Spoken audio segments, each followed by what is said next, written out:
Good evening, everybody, and welcome back to the F1 Create Series. It's another Saturday night, which is exactly what you think it will be. We've got 20 drivers about to go racing, and on some of the best content leagues that we have on the F1 game. My name's Tom Knight, and alongside me, the wonderful Tom Wilkinson. Tom, how are you doing? I'm doing very well, Tom. It's nice to be back once again at a very, very good track. We've already raced here on F1 24 before the Canadian Grand Prix, if anybody missed the announcement of the circuit, and it was a bit of a banger. We had some interesting weather conditions. I wonder if we'll see that come into play again, so hopefully we can be in for another crack, as we have been for the last couple of weeks. Yeah, we've had rain at least twice in the last couple of weeks. We saw it at Imola and, of course, at Portimao last time out, where Razin and Jai managed to tick out a fantastic victory over Tim McMurdoch. Razin's not here this week. He's off on his hollybobs, but I think Tim McMurdoch definitely is in for revenge, or at least trying to take that top step of the podium. And for the first time in a long while as well, we have Clipbook Corner. We have Joseph alongside us as well. Joseph, how are you doing, and how are you looking forward to today's race? I'm doing well, thank you. I am. Whoa! Don't know what just happened there. I'm looking forward to it. I think we're going to be in for. I think we're going to be in for a good race. Canada always throws up something exciting. So. It certainly does indeed. And of course, you guys at home can get involved if you so wish. !Discord, and feel free to chuck any notable moments or clips that you may have into the stream clips. And I'm sure Joseph will have a look through them as we progress through the race. But I confirm we're not far out from qualifying getting started. Standard layout this time. We've got no wildcard for any of our drivers to have to try and contend with. So everybody should feel a little bit more at home this week. 100%. The level playing field that we had last week, I think, is going to be stretched out a little bit more as we return to normality. I think a few drivers are going to be delighted. El Rey Guri being one of those. Struggled last week, really, the reigning champ, with the cockpit cam wildcard that we had. So don't be surprised if El Rey's back towards the sharp end. Yep, I think you are absolutely correct in that assessment. And last time out, of course, Season 7, Round number 2, is when we last raced here at the Canadian Grand Prix. It was Tom97 that took pole position and, of course, won from pole position. So I'm going to throw it out to both of you. He's not racing this time, so no back-to-back pole or winner option for the Canadian Grand Prix. So Tom and then Joseph, early predictions for pole position and then your race winner as well. Well, Tim McMurdoch has already come out saying this is Alex Gillen's best track. So if the driver in the Kick Sauber car doesn't win, I'm going to be very disappointed. Missed qualifying last time we raced here in Season 7 as well. Started from the back, managed to come through to finish in a very respectable P4. I'm going to back Alex Gillen to take a pole position and the race victory, I think. Well, you mentioned there, Tim McMurdoch. I think he could be in with a decent opportunity because I think his race pace is quite consistent around most of the tracks. So I think he could be somebody that you could be seeing up towards the top of the timesheets. Yep, certainly is one to always put a consistent bet on. It would be his 11th win in the Create Series. Of course, Tim McMurdoch and Meraki, the only two drivers to be succumbed to over 1,000 points over their 72 and 75 race career races here in the Create Series, I should say. But it will be interesting to see how it pans out. Matty D and Dark Viper, two drivers DNFing last time out in Canada as well. So over 70 laps of racing, anything could happen. And, well, if the last couple of weeks are anything to go by, we might even see rain as well.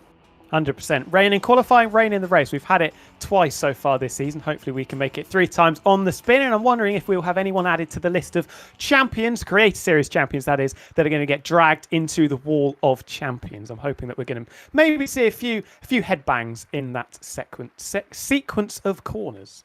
Well, fingers crossed. As you said, we've got 5 champions that could possibly end up in the Wall of Champions. And as you can see on your screens at the moment, it's a nice sunny day here at Montreal for our Grand Prix. 2.7 miles is this circuit Gilles Villeneuve. I think we have got a couple of drivers heading out nice and early. The V-Carb, who I can almost certainly say is going to be Hayden Gullis, because he likes to cause carnage here in Q1.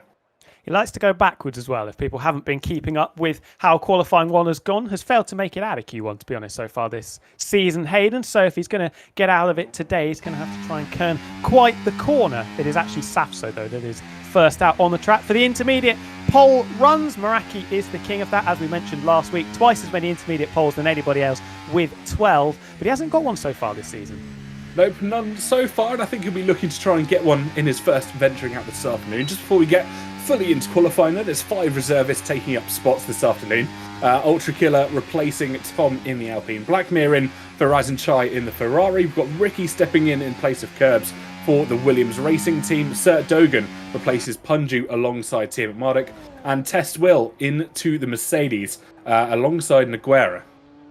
Absolutely, and Nogueira is going to be one that we have to watch. Was very competitive in qualifying the last couple of weeks. Still looking for that first Creator Series victory. Been on the podium 4 times so far. I think it would be a very popular win for Nogueira to finally get over the line. I think it certainly will. It's been long awaited for himself, and to do it at a track like Canada where it's so close to the walls and any minor mistakes really can cause carnage, I think it'll be a race that is well taken for himself. But Safso does set us off on our first run of the intermediate tyres. And I can tell you, last time out when we came here to Canada last time, in Season 7, it was indeed Safso that got that bonus point. Ooh, so bit of pedigree there for the Season 1 champ, getting very close there though to cutting the chicane, going through turns 3 and 4. Has it fairly clean though throughout the first sector. This is where it's going to be really difficult though. These intermediate tyres start to overheat. The exit coming through turn number 7, very, very slippery indeed, just about keeps it out of the wall, though not leaving a lot of margin on the table. No, not at all, but that's kind of an issue, well, not an issue, but a feature that we have here at the Circuit Shield Villeneuve. You've got to get very close to those walls, abuse the curbs as much as you possibly can to try and kind of challenge out and get the most lap time that you possibly can out of this circuit.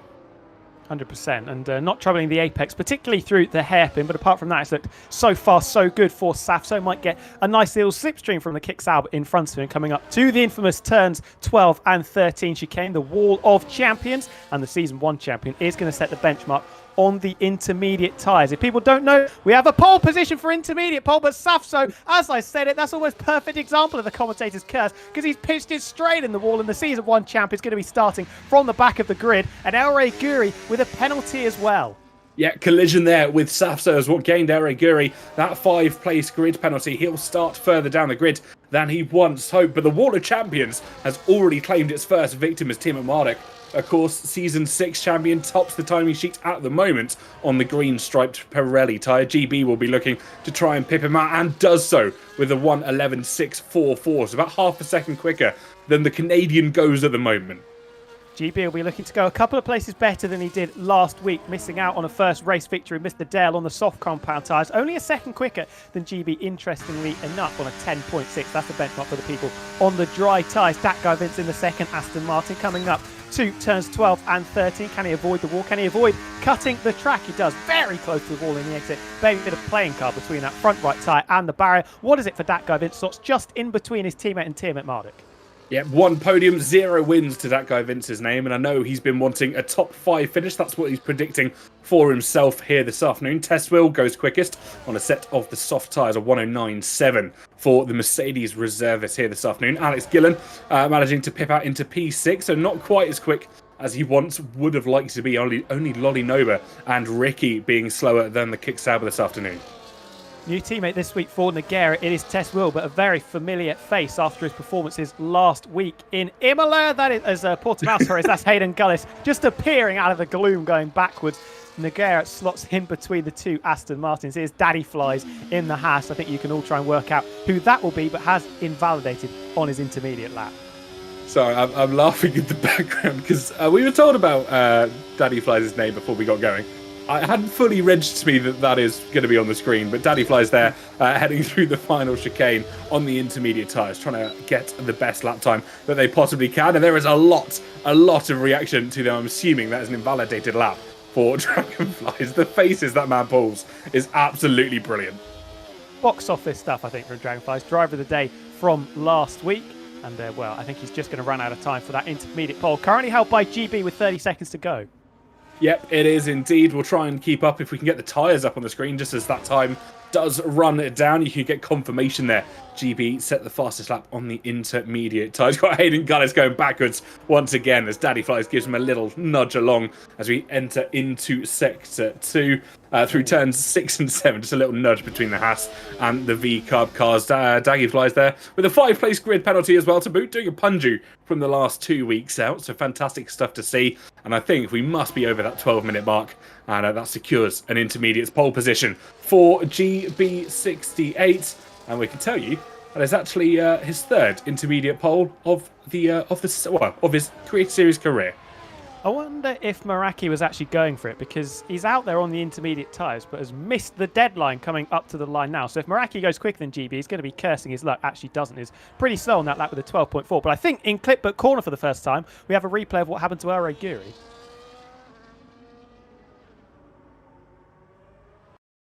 Oh, I was right. We do indeed. We've got, the 5 place grid penalty for El Rey came when, as you saw there, Safso hitting the wall of champions and El Rey just clipping him on the exit. So probably quite an unfortunate 5 place grid penalty, but it's a penalty nonetheless that he's probably going to have to contend with. Yep, certainly an unfortunate one for Guri to try and contend with. Safso, of course, has stranded car in the wall of champions, and nothing the Red Bull driver could do about that. I wonder if we'll be able to just switch back to the action in a brief moment. There we go, back on the screens as Tess Will decides to go even quicker, a 109.5 this time to the Mercedes team's name. And at the moment, the drivers that are in trouble will be Infratic, Cert Dogan, Unstop Rob, Daddy Flies, and, not Matty D, because Safso will drop out, assuming one of them manages to put in a valid lap. Absolutely, and Tess Will continuing on the form we saw from last week, especially in qualifying, made it through to Q3 and put in some eye-catching lap times. Blackmere slotting up into second place for the 3 times we've now got on the soft compound tyres, a couple of tenths clear of Mr. Dale, and then there is a further second back to GB68 with Nogueira in an Aston Martin sandwich. Here's Matty D13 though. How close can he get to the benchmark time currently held by Tess Will? Yeah, but he's not got to necessarily pip out 5 drivers. He's only got 4 to contend with, as long as he gets a valid lap on the board, of course, earlier with that Safso collision into the wall. Matty D will be looking to try and jump himself up the timing sheet from where he finds himself in P16 at the moment, and it is a fantastic lap for the Kicksauber up to P2, 110.3 to his name. And of course, don't forget, Guri will have that 5 place grid penalty to his name. People, I'm sure there'll be protests that there are unfair penalties, but all you had to do was not hit Safso. 100%, yeah, with the RB, said AlphaTauri. They're pitched into the barrier. Unstopped Rob was looking a little bit unsteady going over the curves of the final chicane, going up into 4th place of the 5 times we've now got on the soft compound tyres. And for a driver that's been very competitive, especially at times on this game, that will be a little bit concerning for Rob, making what I believe is his first appearance so far in Season 8. It certainly is indeed. First time we've seen this Alpine driver take to the stream. And apologies for you viewers at home if the stream's just a little bit laggy, we're getting some frame rate issues. Unfortunately, that is on our side. We will endeavour to sort that out after Q1 finishes, but obviously we don't want you to miss out on any of the action as Guri does go fastest. 109.2 to the Red Bull driver's name, 3 tenths quicker than Test Will put down mere minutes ago. And of course, even if he finishes on pole position, the driver will find himself starting down in P6. Absolutely, but back in more familiar territory after scrapping his way through Q1 and Q2 last week in Portimao. Here's Infratic, who has been a victim of Q1 plenty of times so far this season. Hasn't really had the rub of the green in the races, despite putting in some decent performances, notably in Singapore and in Imola. Looked pretty entirely through the hairpin though, now pulling gears up to the final chicane. Can he be the 3rd driver to get into the 1-minute 9s? Well, he'll certainly be hoping so. Of course, the Ferrari-powered engine with its new and updated engine sound that I'm sure you can ask Infratic for his comments on through the wall of champions. I'm sure there was a little bit of a touch there, but he has invalidated as well. So no run at the moment for Infratic. He will have to go again as we cross the 8-minute mark here in this qualifying session. Just over the halfway mark of the session. Matty D has invalidated as well. And what can that guy Vince do? He's improved by 1.9 seconds up towards the line, and it's the fastest of the bunch, a 109.1 for the Aston Martin driver. Fantastic lap for that guy Vince. You said he was bullish about his chances coming into this race and certainly putting a marker down early on. Ricky finding 3 seconds on his personal best so far. We'll need to find a little bit more in that final sector compared to his intermediate time, but it is the Aston Martin of Dak Vince who has taken the lead. I have to say though, Infratic was very lucky not to be joining Safso on the sidelines. Missed his braking zone by about 4 postcodes down into turn number 12, and lucky that he didn't pick up any substantial damage. Yeah, not exactly where he'd want to try and park the car. Ricky, let's see where they can improve to at the moment. Down in P14, crosses the timing beam, and it is an improvement up to P4, so 10 positions gained for the Williams reservist. Meraki, their teammate, down in P13 as Hayden Gullis retires. I'm assuming in a very similar situation to Safso. As you can see on the track map at the bottom of your screens, it's as you exit the Wall of Champions, Tesla decides he's had enough. He's gone quick enough to get through to the Q2 session, and Infratic dives into the pit lane to finish off. So both V-Carbs will be starting from the back of the grid. If he's managed to do that while going backwards, that's very, very impressive from Hayden. But once again, it's 2 RBs knocked down in the first part of qualifying. What can the McLaren of Sert Dogan do? Nogueira up to 3rd, Sert Dogan into 6th, just inside the 1 minute 10 mark. And that is now 7th as Lolin Ober missed last week, back this week. 109.6 for his first competitive time of the session, position number 5. Yep, the 109's coming in thick and fast now. A lot of drivers will be questioning where that drop-off zone is as the kick Sauber gets up to P2 as well. So splits the Aston Martin and the Rebel. It's a little bit of a slide there for Ultra Killer as they head through the second sector, through the chicane of turns 8 and 9, down towards the hairpin at turn 10. And he's got to get the traction right here, replacing Tom for this weekend's endeavours. So we'll be looking to try and score some good points in the absence of the Canadian. Absolutely, and has shown flashes of performances so far this season, Ultra Killer, but hasn't really been able to piece it together to make a fully competitive weekend. Although they look pretty tidy, just a little brush to the wall though on the exit of the Wall of Champions, going to compromise them a little bit on the run up to the line, and it's only a 10.5, so it's just ahead of Mr. Dale. So time's still very much in the pocket of Ultra Killer, just slotting in behind his teammate as Tiamat Marduk is invalidated on his first attempt on the soft compound tyres. That is not ideal at all for the Season 6 champion. Not in the slightest, and there's a lot of traffic as they're heading up to turns 12 and 13, the final chicane here, for Tim to start another lap. Not long left in the session, and the Canadian will be looking for a good run to get a hot lap down with 5 minutes and 20 seconds left in this Q1. That Vince decides that he cannot go any quicker, or realistically can't drop out of this session, finds himself up in P1 at the moment. So the Canadian deciding he's well and truly through.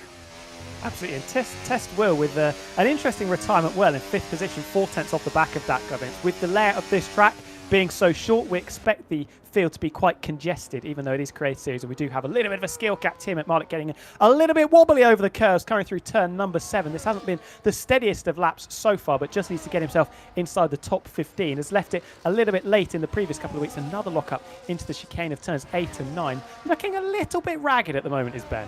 Yeah, he's certainly not finding his flow, but it is albeit a purple sector 2 according to the game as he heads in towards the hairpin. The question now will be how much straight line speed is on that Papaya McLaren. It's a long run down towards turn 12 and 13 to finish off this lap here, and Tiamat Marduk will be looking to get up within the top 15, which he usually finds himself. I mean, almost a guaranteed Q3 appearance for Mr. Ben Daly through 12, through 13, narrowly avoiding the wall there. So the Wall of Champions being very picky here this afternoon. He'll come up towards the line, and it is good enough. It's P4 for the Canadian. Should be comfortably safe with that lap. Meraki down in 17th at the moment. Hasn't set a time on the soft compound tyres. Very aggressively over the enormous sausage curbs going over the Wall of Champions chicane. It's only position number 9 though. 1 millisecond behind his teammate Ricky, who coincidentally enough is 1 millisecond behind Lolin Ober. I don't think Meraki is quite going to be safe with that time. I think it's going to be incredibly close. If Meraki's not safe, I wouldn't argue that Ricky is safe here this afternoon either. So both Williams might have to go for a second run. But don't forget, they don't have to beat out 5 cars like they usually would. There's only 3 that they have to try and best out. And one of those is yet to set a lap time down with Infratic, heading through Sector 2 at the moment. Mr. Dale deciding he's certainly not safe in P16. So the Red Bull will be looking to go again. 33 DNFs to his name over the course of his Creator Series career. Will today be number 34? Or will it be a podium for Mr. Dale? We'll have to wait and see. Currently in the drop zone at the moment, finding a 10th through the first sector. Who else is looking in a little bit of trouble? You'd expect GB to get a competitive lap in to jump himself well inside the top 15. Unstopped Rob, we know, has been very quick in the past. Only 14th at the moment. Daddy Flies, Dragonflies as well. 11th, but a 10.2. I don't know if that's going to be good enough either. We need to probably see a mid 109 if you're going to find yourself safe. Yeah, I think there's a lot of drivers still looking to try and make improvements. If you want a mid 109, then you can argue anyone down to Lolly Noba is not safe at the moment, as it was looking like a very fast and flowing lap here for Mr. Dale in the opening stint. But out of the hairpin, he got very, very wriggly indeed as he heads down towards the Wall of Champions. I have a feeling it might be beckoning his name.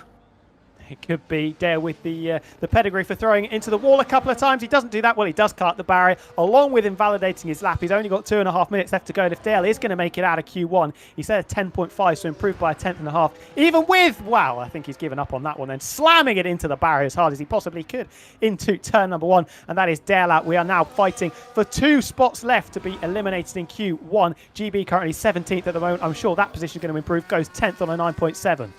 So at the moment, Ultra Killer and Infratic at risk. Infratic is in the third sector. If the track map is telling the truth, the driver down in P20 will be looking to try and jump up out of this Q3 session out of this Q1 session into the next two. Ben's deciding he's gone quick enough. We've got team radio from Mr. Dale. Great game, says Mr. Dale, and I can confirm he absolutely loves the EA Sports F1 24 game.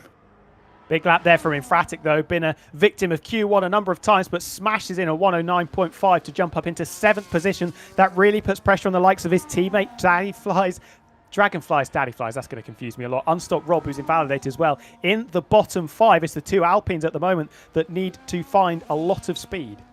Where have we seen this one before then? 2 Alpines in the drop zone in Q1. 3 drivers, of course, DNFing earlier on in the session. Hayden, Safso, both V-Cubs, and their Red Bull sister teammate, Mr. Dale J.E. down in P18. But at the moment, we're all eyes on both of the Alpine cars, Unstopped Rob and Ultra Killer, as they make their way through the twists and turns here at the Canadian Grand Prix. And one of them coming up towards the line, I think that will be Rob to start their final attempt. 54 seconds on this qualifying clock, but keep your eyes on Ultra Killer, the driver down in P17. He heads towards the hairpin to try and make a lucky escape. On the Ferrari there. Yep, it almost certainly will be. Both Ferrari-powered engines, of course, so they won't have too much dispute in amongst themselves. But Ultra Killer charging that battery up and will be going again if they can make it to the line with 5 seconds to go. That Alpine will just manage by the skin of their teeth to get one final run as the Haas car of Daddy flies into the grass and the gravel at turn 1, avoiding the Ferrari as well, who did a very similar thing. But it will be the Alpine of Ultra Killer that gets to go again. Unstopped Rob tapping the barrier and invalidating their lap. That will be P16 for Unstopped Rob. That is music to the ears of a couple of drivers around him. Daddy Flies managed to find an improvement to get into the 1:09. So we're looking at Ultra Killer versus Blackmere versus Matty D, who's not improving. Ultra Killer down by 4/10. So I think his race is going to be run. GB finds a time to go third fastest. I think it's going to be the 2 Alpines that are going to make an early exit, along with the Red Bull and Mr. Dell and the 2 V-Carbs. Yep, it's going to be an interesting one to see how this pans out. Ultra Killer has got one heck of a challenge on his hands as he goes down towards the chicane. He's not improving. He's a spin out as well. He's into the wall. It's both Alpines that will be knocked out here in Q1. Well, disaster for the Renault own team, who are sacking off their power unit customer engine from 2026 with the Mercedes power unit coming in. And a miserable day indeed for the 2 Alpines, along with the RBs, who once again, I think that is 4 races out of 4. No, 3 out of 4, because Safso made it out of Q1 last week. That the 2 RBs are out, and Mr. Dale on his return missed the cockpit race last week, jumping back in, and he's 18th, the slowest of the times that were set. Daddy Fly saying he was very lucky. Well, he did manage to end up half a second clear of the drop zone in the end. Yeah, managed to pull out when it really, really matters. And Dragonfly's there, pulling the ultimate cat out of the hat, or rabbit out of the hat, if you want to call him a magician. But the drivers we are losing this time out will be Unstopped Rob, Ultra Killer, and of course the 3 drivers that DNF'd earlier in the session. Safso finding the barriers at turn number 13. Hayden Gullis, who essentially said he pressed a wrong key. I think he was driving in keyboard, if I remember correctly, for this Q1 session. And Mr. Dale slamming it as hard as he possibly could into the turn 1 barriers. We've seen it all in this Q1 session. We've got 2 more to come, of course. 15 and then down to 10 for our final Q3 shootout. Absolutely. And it was very competitive right at the sharp end. I think the top 6 or 7 covered by only a couple of tenths. So that's shootout into Q3. And it also means that getting into Q3 is going to be very, very difficult. Someone like Infratic, who has been out in Q1 for the majority of the rounds this season. He was up in, I think, P8 or 9. So there's going to be a real battle on a couple of drivers' hands to make it into Q3. We could see some big names very unhappy in 15 or so minutes' time. I think we certainly will. It'll be an interesting one to see how our drivers fare. Of course, they've got lots of conditions to try and contend with, and who knows, we might even see rain when it comes down to it at the end of the qualifying session. We've seen that in the previous 2 weeks, but don't count it out this time around with the dynamic weather effect being added. And, well, it's certainly been a challenge, both V-Carbs out, as we previously mentioned. I'm just going to throw it over to Joseph as well over in Clipbook Corner. First of all, what did that qualifying session look like from your perspective?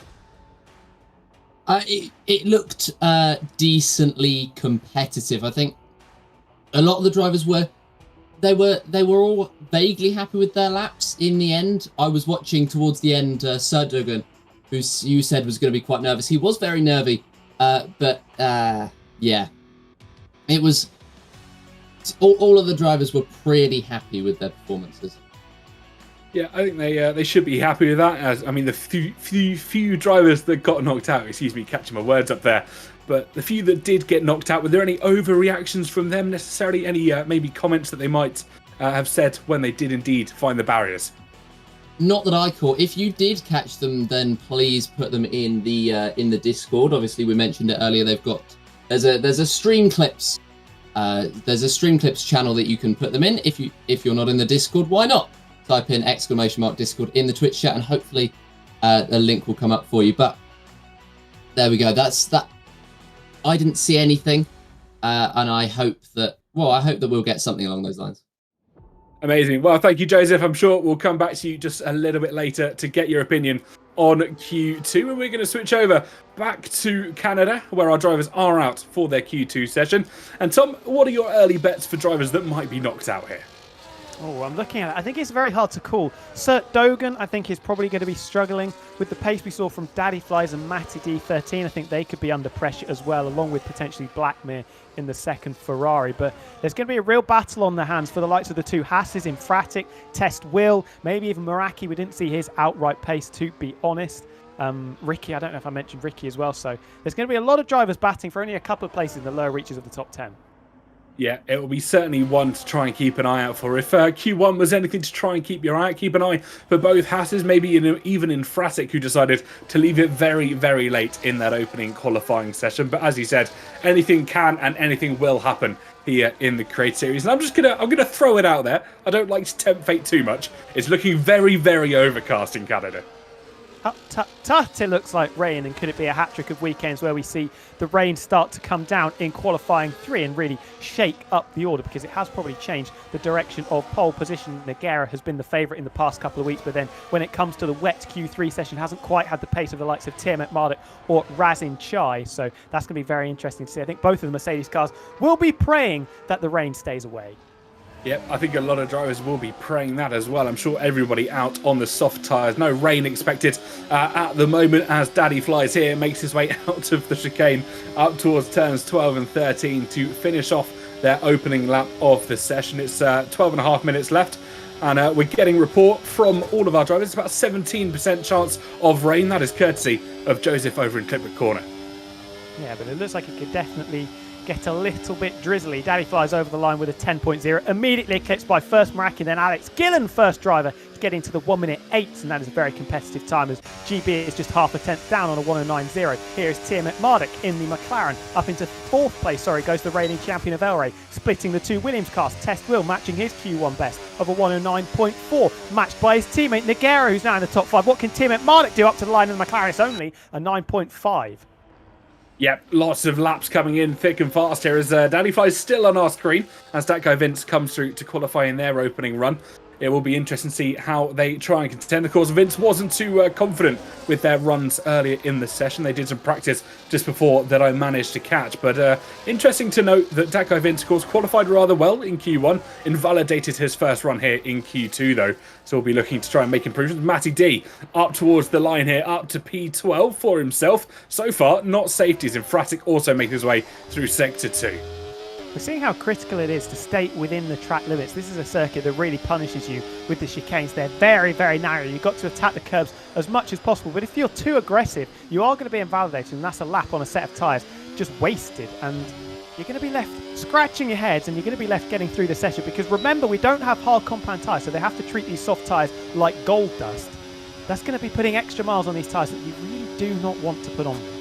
Yep, I think a lot of drivers will be contending with the issue of doing multiple laps on one set of tyres in Fratic, getting very squirrely out of turn 13 there. He will put a lap time on the board, and it's only good enough for 11th, so that is certainly not safety as he's deciding to cut the track to try and get back to the pit lane just that little bit quicker, but almost collecting the barrier on the inside line there. He's got to be very, very careful if he wants to cut the track like that, not to manage to take himself out, as the grass is very slippery here in Canada.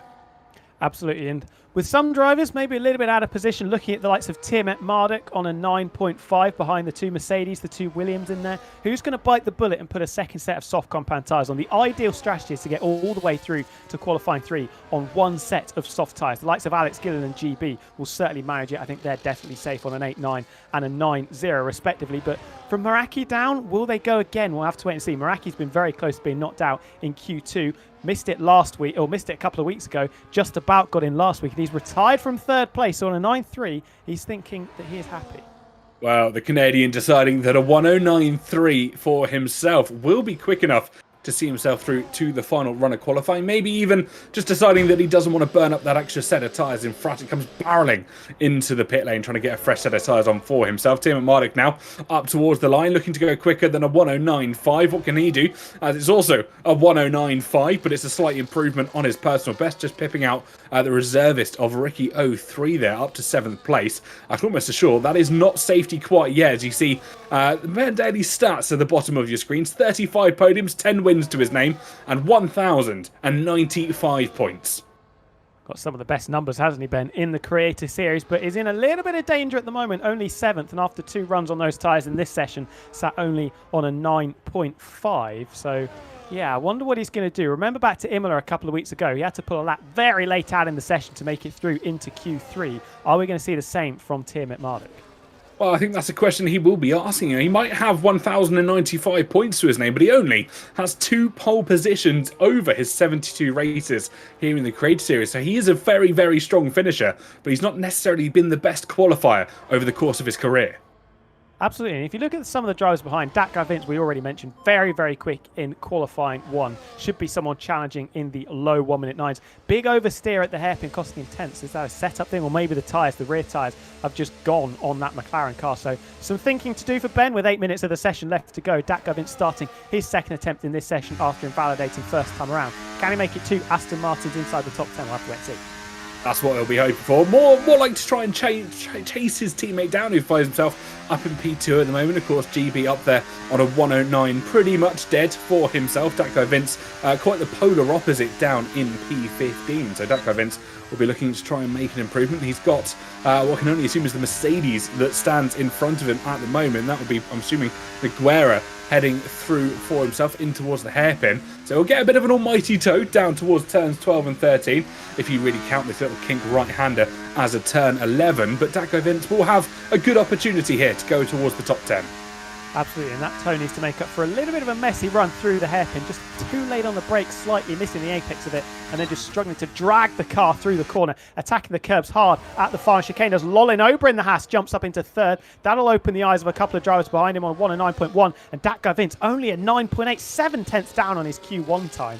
That is going to be very, very concerning indeed. He did have a little bit of a wobble coming out of the chicane where the Wall of Champions is as well. Yeah, a few drivers down on their opening laps here. I wonder if that's got a bit to do with temperature. It surely dropped down from the sunny highs that we saw in Q1. It's rather clouded over here in Montreal as we enter into the second of the 3 qualifying sessions. GB deciding that he's gone quick enough that he doesn't have anything to worry about. But his teammate down in P10 will be looking to make improvements. The cutoff I'm expecting here, around the 109.3, the 109.4s for that 10th place.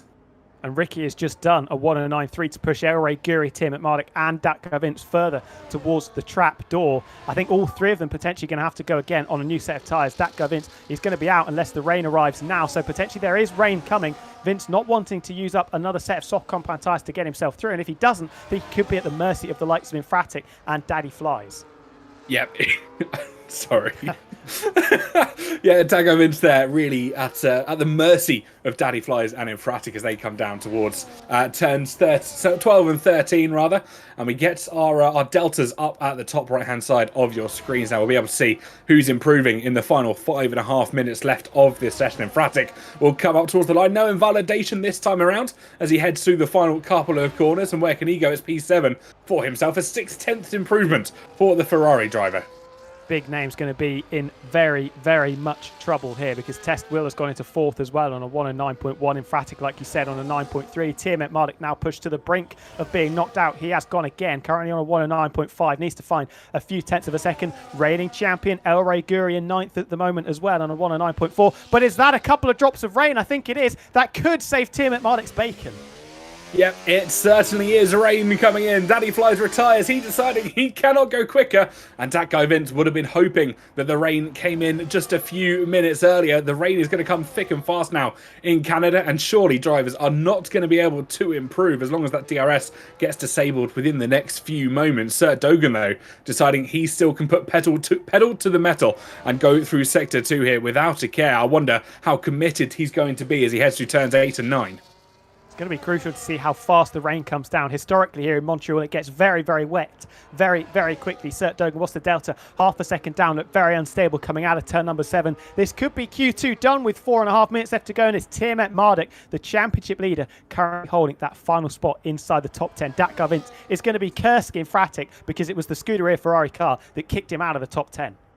He certainly will be. There'll be lots of banter and jousting amongst the drivers. DRS still enabled here on the Grand Prix circuit in this qualifying session, so maybe someone might be able to put on a set of inters, go for a last gasp hurrah, but I don't think it will be for long as drivers do start to retire from the session. Lolly Nova and a few others to boot as well. They'll all make their way back into that pit lane. Tiamat Marduk not improving this time out, unsurprisingly, after invalidating his last run, but he will be saved by God's graces as the rain does fall here in Montreal.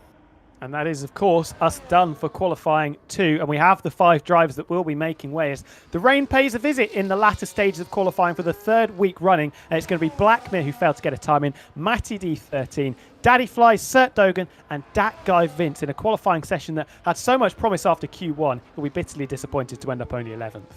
Yep, I don't think anyone's told Dat Guy Vince that the qualifying session might be over. He has gone again.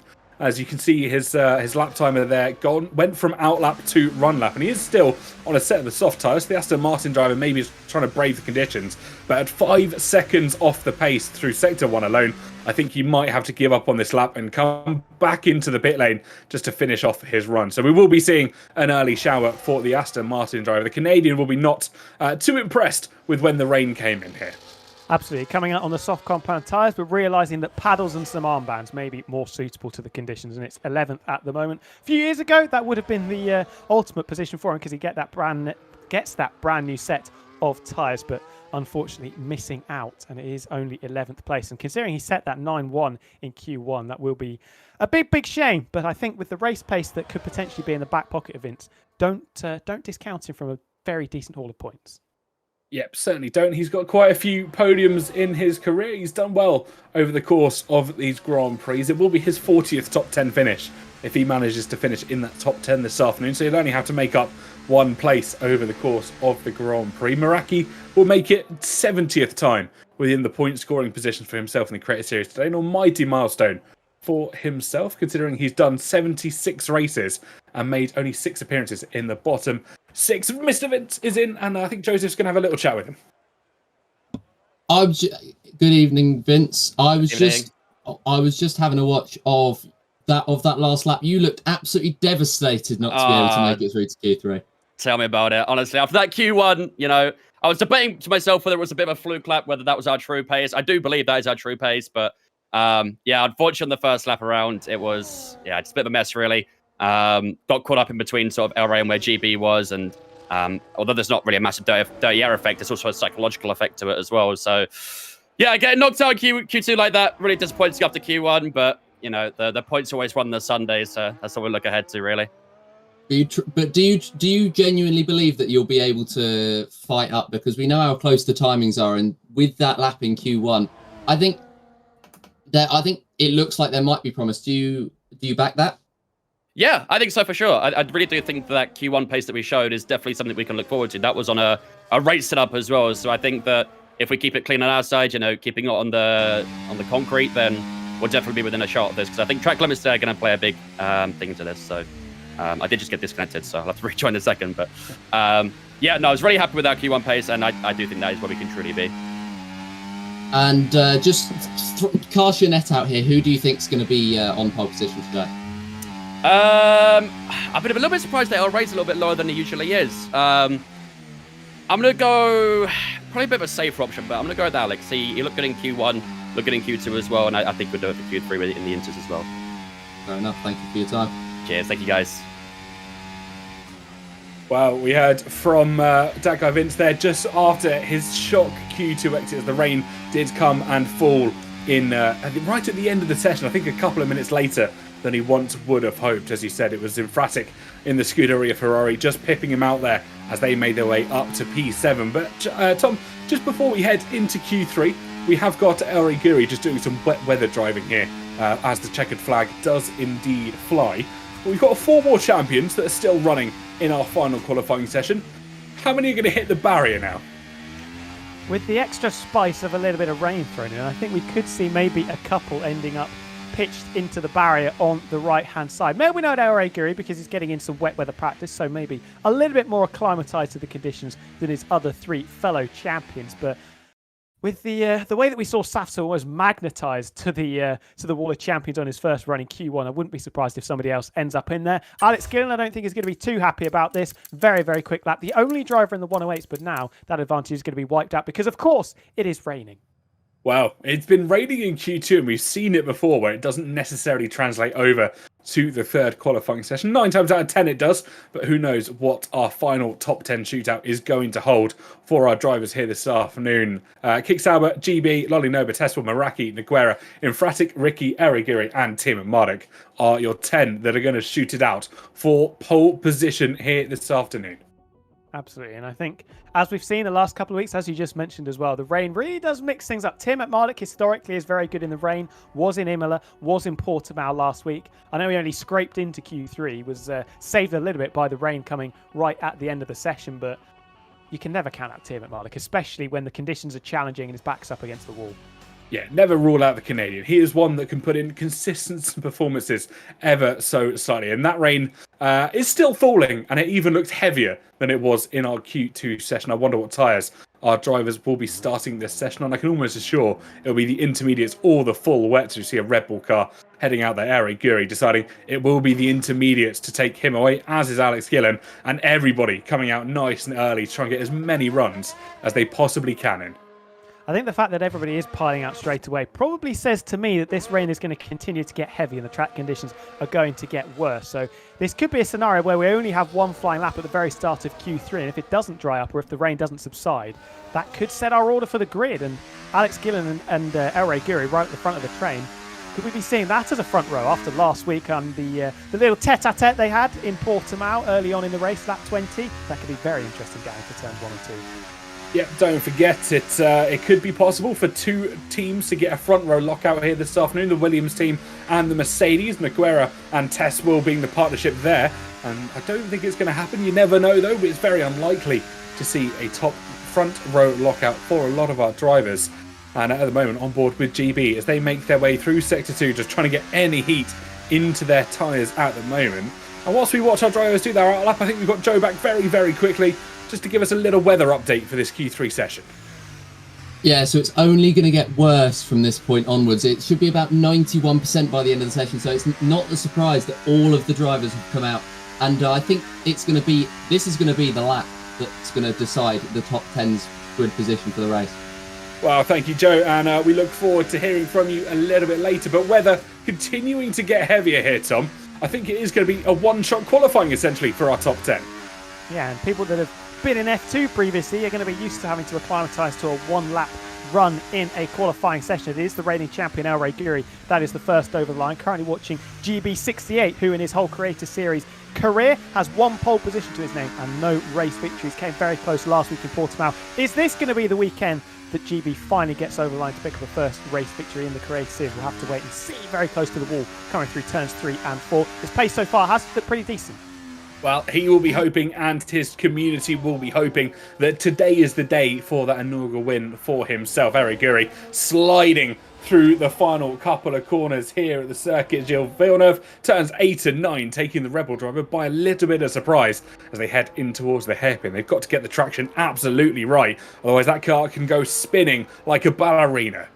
Absolutely, and a bit of a lock-up as well. Just pushed him slightly wide of the apex going through the hairpin, pulling gears up towards the final chicane. This is the first opportunity to see if one of the world champions is going to be dragged into the wall of champions in the wet weather conditions. El Riguri negotiates it nicely and pulling gears up to line, keeping all the way over to the right-hand side. Short run to the beam. It is a 17-7 for everybody to chase. Yeah, Lodi Noba getting a little bit wobbly out of the final corner. Gillen could not do better. Nogueira could not do better than Eric Gurry has laid down at the moment. Could we have seen a return for who some people call the king? But Team Marduk up towards the line now. Can the Canadian try and pip out the top spot? Across the line he comes. It's not going to be quick enough. He's hundredths of a second off Nogueira, but Eric Gurry still over 0.8 of a second quicker than everybody else. Well, this is so far the performance of a champion, and we haven't seen it so far this season from El Gurry, but he's miles ahead of everybody else. The only driver anywhere near the 1 minute 17s, and he's comfortably inside that mark as well. 5 wins and 4 DNFs for El Gurry. I thought that was going to be pole positions there. Pole position for El Gurry stands at 5 as well. This could be a 6th. It certainly could be, and it'll be a 6th pole position to remember for himself. He drags everybody through, and I think everybody will be heading into the pits in a slight couple of moments. We're hearing GB is going to go for another lap amongst some other drivers, and I wouldn't be surprised if a couple of the others decide to join him in those endeavours. We know how consistent the intermediate tyres can be, and just in case there's any doubt for people at home, there is 0 wins for GB in the Creator Series. 61 races, 61 trips to the donut shop for GV68, unfortunately, as he still stands on 0 race victories. Look at how close it is, by the way, between 2nd and 6th on the timing charts. 18.5 down to 18.7 for Alex Gillen. Is GB going to find improvement? He does. 0.4 of a second. He is now on the front row of the grid, but it's still 0.6 shy of El Gurry. Eric Gurry with an almighty lap in the opening stages of this Q3 session. We thought it was going to be a little bit boring. We thought it was going to be one and done. And GB there, the Canadian, just showing why sometimes you have to put aside what you think it's going to be. And at the moment, it's Eric Gurry from GB. Nogueira there in P3 as well, making it a 1-2-3 for the Red Bull, the Aston Martin and the Mercedes team. With Tim Marduk just trying to chase it down in P4. I said Alex Gillen wasn't going to be happy that the rain has started to come down. Finds himself only in 6th place, the favourite for pole position about 10 minutes ago. Emphatic, a little bit wobbly coming through the long turn number 5 and up towards turn 6 and 7. Here's Meraki in 5th at the moment. Can he find any more improvements? Got a slow car in front of the Mercedes trying to attack the 8-9 chicane. Look at the rain pouring down now. Full wet tyres probably more applicable at this stage. It looks very, very treacherous indeed. Does indeed. Meraki here down towards turn number 10. Oh, a little bit late on the brakes, almost smashing into the rear of the Mercedes car that stands in front of him. But he will get a bit of a tow as they head down towards the wall of champions. Maybe try to warm some tyres on the grass there. A bit of a different game strat there that we haven't seen at F1 24 before. But he's got one more corner to try and negotiate. Is the wall of champions a calling for Meraki here this afternoon? He navigates that nice and smoothly. And there will be a charge up towards the timing beam for the Williams car. Can he improve? Yes, by a 10th and up by 1 position. Yeah, pushing Tim Marduk down into 5th position. Emphatic in the Ferrari now pulls a lap out of the bag to go 4th. That's a slide, almost a little bit of contact as Nogueira gets it wrong coming through turns 1 and 2 and facing inwards and almost having a Williams piling into the side of him. We've got, it's a Canadian 1-2-3 at the moment though with El Gurry ahead of GB and Nogueira. Yep, Emphatic on the team radio. Did we cook? No, you didn't. It's only P4 for the Canadian at the moment. He's got 3 of his native homelanders that stand in front of him. Eric Gurry up in P1, GB still in P2, Nogueira down in P3. So P3, yeah, I did get that right. Testwell, of course, the other Mercedes down in P10 at the moment, hasn't been able to pip out into the 118s. Neither has Ricky, so 2 reservists. Fair play, they've managed to get through to Q3, but at the moment, not quite on the pace in these wet weather conditions. I think Ben's going to feel a little bit hard done by if the running order stays as it is in 5 minutes' time, because he's only 0.04 of a second slower than Nogueira, but he's 3 places further back. So any minuscule improvement for any of the drivers from 3rd down into 7th, you've got to include Alex Gillen in that. That is going to reap very big rewards and maybe 3 or even 4 places on the grid. It certainly will. Now, one thing I want to bring to your attention just before this qualifying session ends, have you cast your minds back to the first qualifying session that we had here in Canada, and remember what happened with El Gurry, that 5-place grid penalty that he has to his name. So essentially, GB, as things stand, will be starting on the front row of the grid. And I'll have Nogueira alongside Emphatic in P4. That'll become P3. Is that going to be his best ever qualifying in the Creator Series? Not 100% sure on that. Team radio from GB. Is everybody down at the moment? This will be a fraudulent pole position if he can get it, because he's 0.6 shy of the benchmark that El Gurry slammed down onto the table. But I think he's going to have to grab it with both hands. And once again, we're seeing an excellent opportunity for GB to snatch his first Creator Series win. Yep, fantastic stuff, and so far, so good for the Canadian. It will be a second pole position officially, according to the statistics, as Lonnie Noba here, heading down towards the Wall of Champions, but slowly into the pit lane. They've got the Kick Sauber just behind them of Alex Gillen. He'll come up towards the line to try and start and go quicker. Meraki decides he cannot go quickest this afternoon. Driver down in P5. We've got 3 drivers out at the moment. Sorry, 2 drivers out at the moment. Alex Gillen and Ricky, the reservist, as he makes his way down towards turns 12 and 13. But look at the rain, it's really hammering down now. I'd be amazed if anyone can find any improvements at this stage. Ricky getting out of shape over the curves, passing the Wall of Champions, just about keeping it pointing in the right direction. We'll go for what probably is his final lap of the session. But if he can improve, then he's an absolute magician. We've got some yellow flags in the first and middle sector. I think that is a Kick Sauber of Alex Gillen going slowly, maybe playing a few games with Tim McMardick, his old sparring partner. Yeah, where have we seen this one before then? Tim McMardick and Alex Gillen getting a little bit close together as Ricky just taps the barrier there out of turn number 4, the Williams car. Just trying to find some grip here in Canada. The rear end really trying to kick out on him as he manages to make his way through the first sector into the second. And at the moment, Alex Gillen really being held up by Tim McMardick, if indeed this was a hot lap attempt from the Kick Sauber. Absolutely, but to be honest, I don't think anybody's going to be improving. And judging by how Ricky's having to wrestle this car through the middle sector, this Williams, just trying to keep it stuck to the track and not ending up upside down or backwards in any of the barriers. Yeah, nearly 2 seconds down. I think this is going to be qualifying done. And El Rey Guri has set the fastest time, but he is not going to start from pole position. That will be the Aston Martin of GB68. Well, who would have thought it? It's a Canadian front row lockout here at the Canadian Grand Prix in Creator Series. GB and Aguera, both of those will start P1 and P2 respectively. Infratic will start alongside Meraki down on row number 2. And then Tim McMardick will make it up to P5. Araguri will start alongside him in P6. Yeah, we've got some very interesting matchups on the grid. Meraki, Tim McMardick and Alex Gillen 5, 6 and 7. That could get very spicy indeed on the short run down into turn number 1. A couple of drivers will be disappointed. One of them, of course, being Alex Gillen, fastest in qualifying 2, ending up only 7th on the grid. Test will be a little bit disappointed as well, 10th at the moment, but he was very quick in Q2 as well. I think he was P3 at the end of the session, that Silver Arrow, and he's the slowest of all come the end of Q3.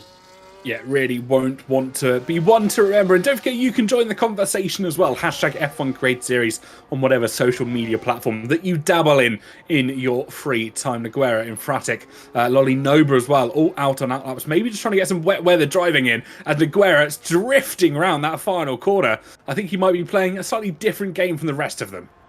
Formula Drift, maybe one of the rally games that we've seen over the years, and getting a big fishtail going down the straight and up towards the final chicane. Noguera starting from 3rd, I think will be pretty pleased with that. 4 podium finishes, still looking like GB68 to put a 1 in that wins column, but that's a very impressive record actually. I didn't notice that. 0 DNFs. Yep, it's an almighty battle of consistency for the Canadian in the Create Series. He's had one of the best records through the twists and the turns that he's found himself in his career, and now he's just driving round this qualifying session for fun, trying to get that rear end of the Mercedes, showing off for the fans as well. And as you said, that was a bit of front wing for one of the Haas cars, I'm assuming Lolly Noba, who stands just slightly in front of him. But it will be GB that starts on pole position for the second time in his Creator Series career. Noguera will start in P2 alongside him, and it will be a battle down into turn number 1 to see who can pip it out and start the lead of this Grand Prix out of turn number 2. Absolutely. 3 drivers starting 1st, 2nd and 3rd, all of them yet to win a race in the Creator Series. There's going to be a lot on the line for a lot of drivers. The reigning champion fighting his way back through from position number 6, I believe it is, once that 5-place grid penalty is applied. That means that Tim McMardick and Alex Gillen will start line astern with the Kick Sauber directly behind the McLaren. We've got some very interesting matchups. Like I said a few moments ago, down into turn 1. Noguera having a nice little bit of fun here on his in-lap. Yep, Are Guri would have been hoping for a better qualifying position in his 40th race in the Creator. A little spin there as well, and I think it will be a reverse entry for Noguera as he heads into the pit lane. But Are Guri, 40th appearance in the Creator Series. Hayden Gullis making his 50th race appearance, and Safso, almighty Safso, our Season 1 champion, makes his 80th race appearance here this afternoon. Not a special race so far for Safso, though, unfortunately, starting from the back row alongside his teammate Hayden Gullis. And Hayden Gullis I wonder who he's going to target, as I've been caught a little bit short there by just trying to have a stretch of the old arms. But yeah, I wonder who Hayden Gullis is going to try and terrorise on the formation lap. It is El Guri who set a very impressive pole position lap, 6/10 clear of everybody else. But he is going to be shuffled down. It means that GB, the Canadian, starts on pole position with a further 2 Canadians sat behind him. It certainly does. Who would have thought it? We've turned up in Canada. We've got 20 Canadians all racing here this afternoon. I have heard a little rumour in the paddock that Hayden Gullis might be trying to mess with one certain Canadian as we head through the formation lap. We'll be told about that as and when we go through. Eric Guri, who was on pole position or set the fastest lap at least in this Q3 session, of course, getting that 5-place grid penalty for an earlier collision with said Season 1 champion, finds himself down in P6 as the starting order. But his pace looking exceptional, it has to be said, so don't count out error. He's always up for a fight, and I wouldn't be surprised at all to see him fight his way back towards the podium and maybe even the race win. I've only just realised as well from seeing the celebration that El Rey's drive was doing, that was the same position that I was doing, so maybe I'm just some kind of wizard and managed to predict what kind of celebration he had loaded. Well, we'll see what happens as we head into the race situation. But for the time being, let's bring Joe in and see what he's heard amongst the paddock as we head into the race situation. So, from the looks of things, we might be getting a partially rain-affected session. So it looks around maybe the 30th lap odd. We should be seeing the start of a few speckles of rain. I know it looks quite nice at the moment, but we should get maybe about 10 laps of rain before we go back to some cloudy conditions to finish off our evening here around Canada. Wow, changeable conditions here in Montreal. Joseph, as always, with his ear to the ground in these situations. I'm sure we'll have a chat to you just a little bit later. Thank you, as always, for your insight. That looked very beautiful there, though, as Joseph said. Blue sky, couple of clouds in there, but from what we've been told, from the weathermen out there that are getting the radars going, that is going to change rather quickly. And it is the Aston Martin, the beautiful British racing green of Aston Martin, on pole position on the soft compound tyres. And there's not a lot of other drivers that have favoured that strategy. Tiamat Marduk being one of them, though, in P5. Yep, 5 drivers on the grid that have chosen the Red Bull soft tyre as Tiamat Marduk already getting disqualified from this opening. I have a feeling a certain Canadian who starts in P20 had something to do with that, but I'm sure we'll get confirmation just a little bit later. GB, of course, leads our drivers out on their formation lap. He'll be the first on the hot soft tyre with Lonnie Noba down in P8, Ultra Killer in P16, and Hayden Gullis starting on the soft tyre, and confirmation from Joe as well. That was indeed a certain Hayden Gullis' intervention for Tiamat Marduk's disqualification. Oh, and Dale and Matty D have gone as well, and I wouldn't be surprised if they had a little bit of contact also on that formation lap. How do you think GB's going to be feeling here? He has been on pole position before, although it's been a very rare occurrence. In fact, this is only the second time he started from first on the grid. Yet to win a race, Infratic and Nogueira in the same boat. How do you think, TK, they are going to approach this race start? I think GB's got a good race history here at Canada. The last time he went racing in Season 7, he finished on the podium, P3 finish for the Aston Martin driver. So he certainly knows how to handle himself in these conditions. We saw Daddy Flies there, just getting himself prepped and ready down in P18, albeit only with Safso behind him, our Season 1 champion. Let us know in chat who you're rooting for as our drivers do start to line up on the grid. Nogueira taking no chances at the moment. They're lining up perfectly in P2. GB will line up in P1. I thought we were going to get some Hayden Gullis donuts there for a brief moment, but alas, not this time around. And everyone lining up on the grid, getting ready to go racing. Quick poll here, Tom. Who are you putting for the win? GB. Wow.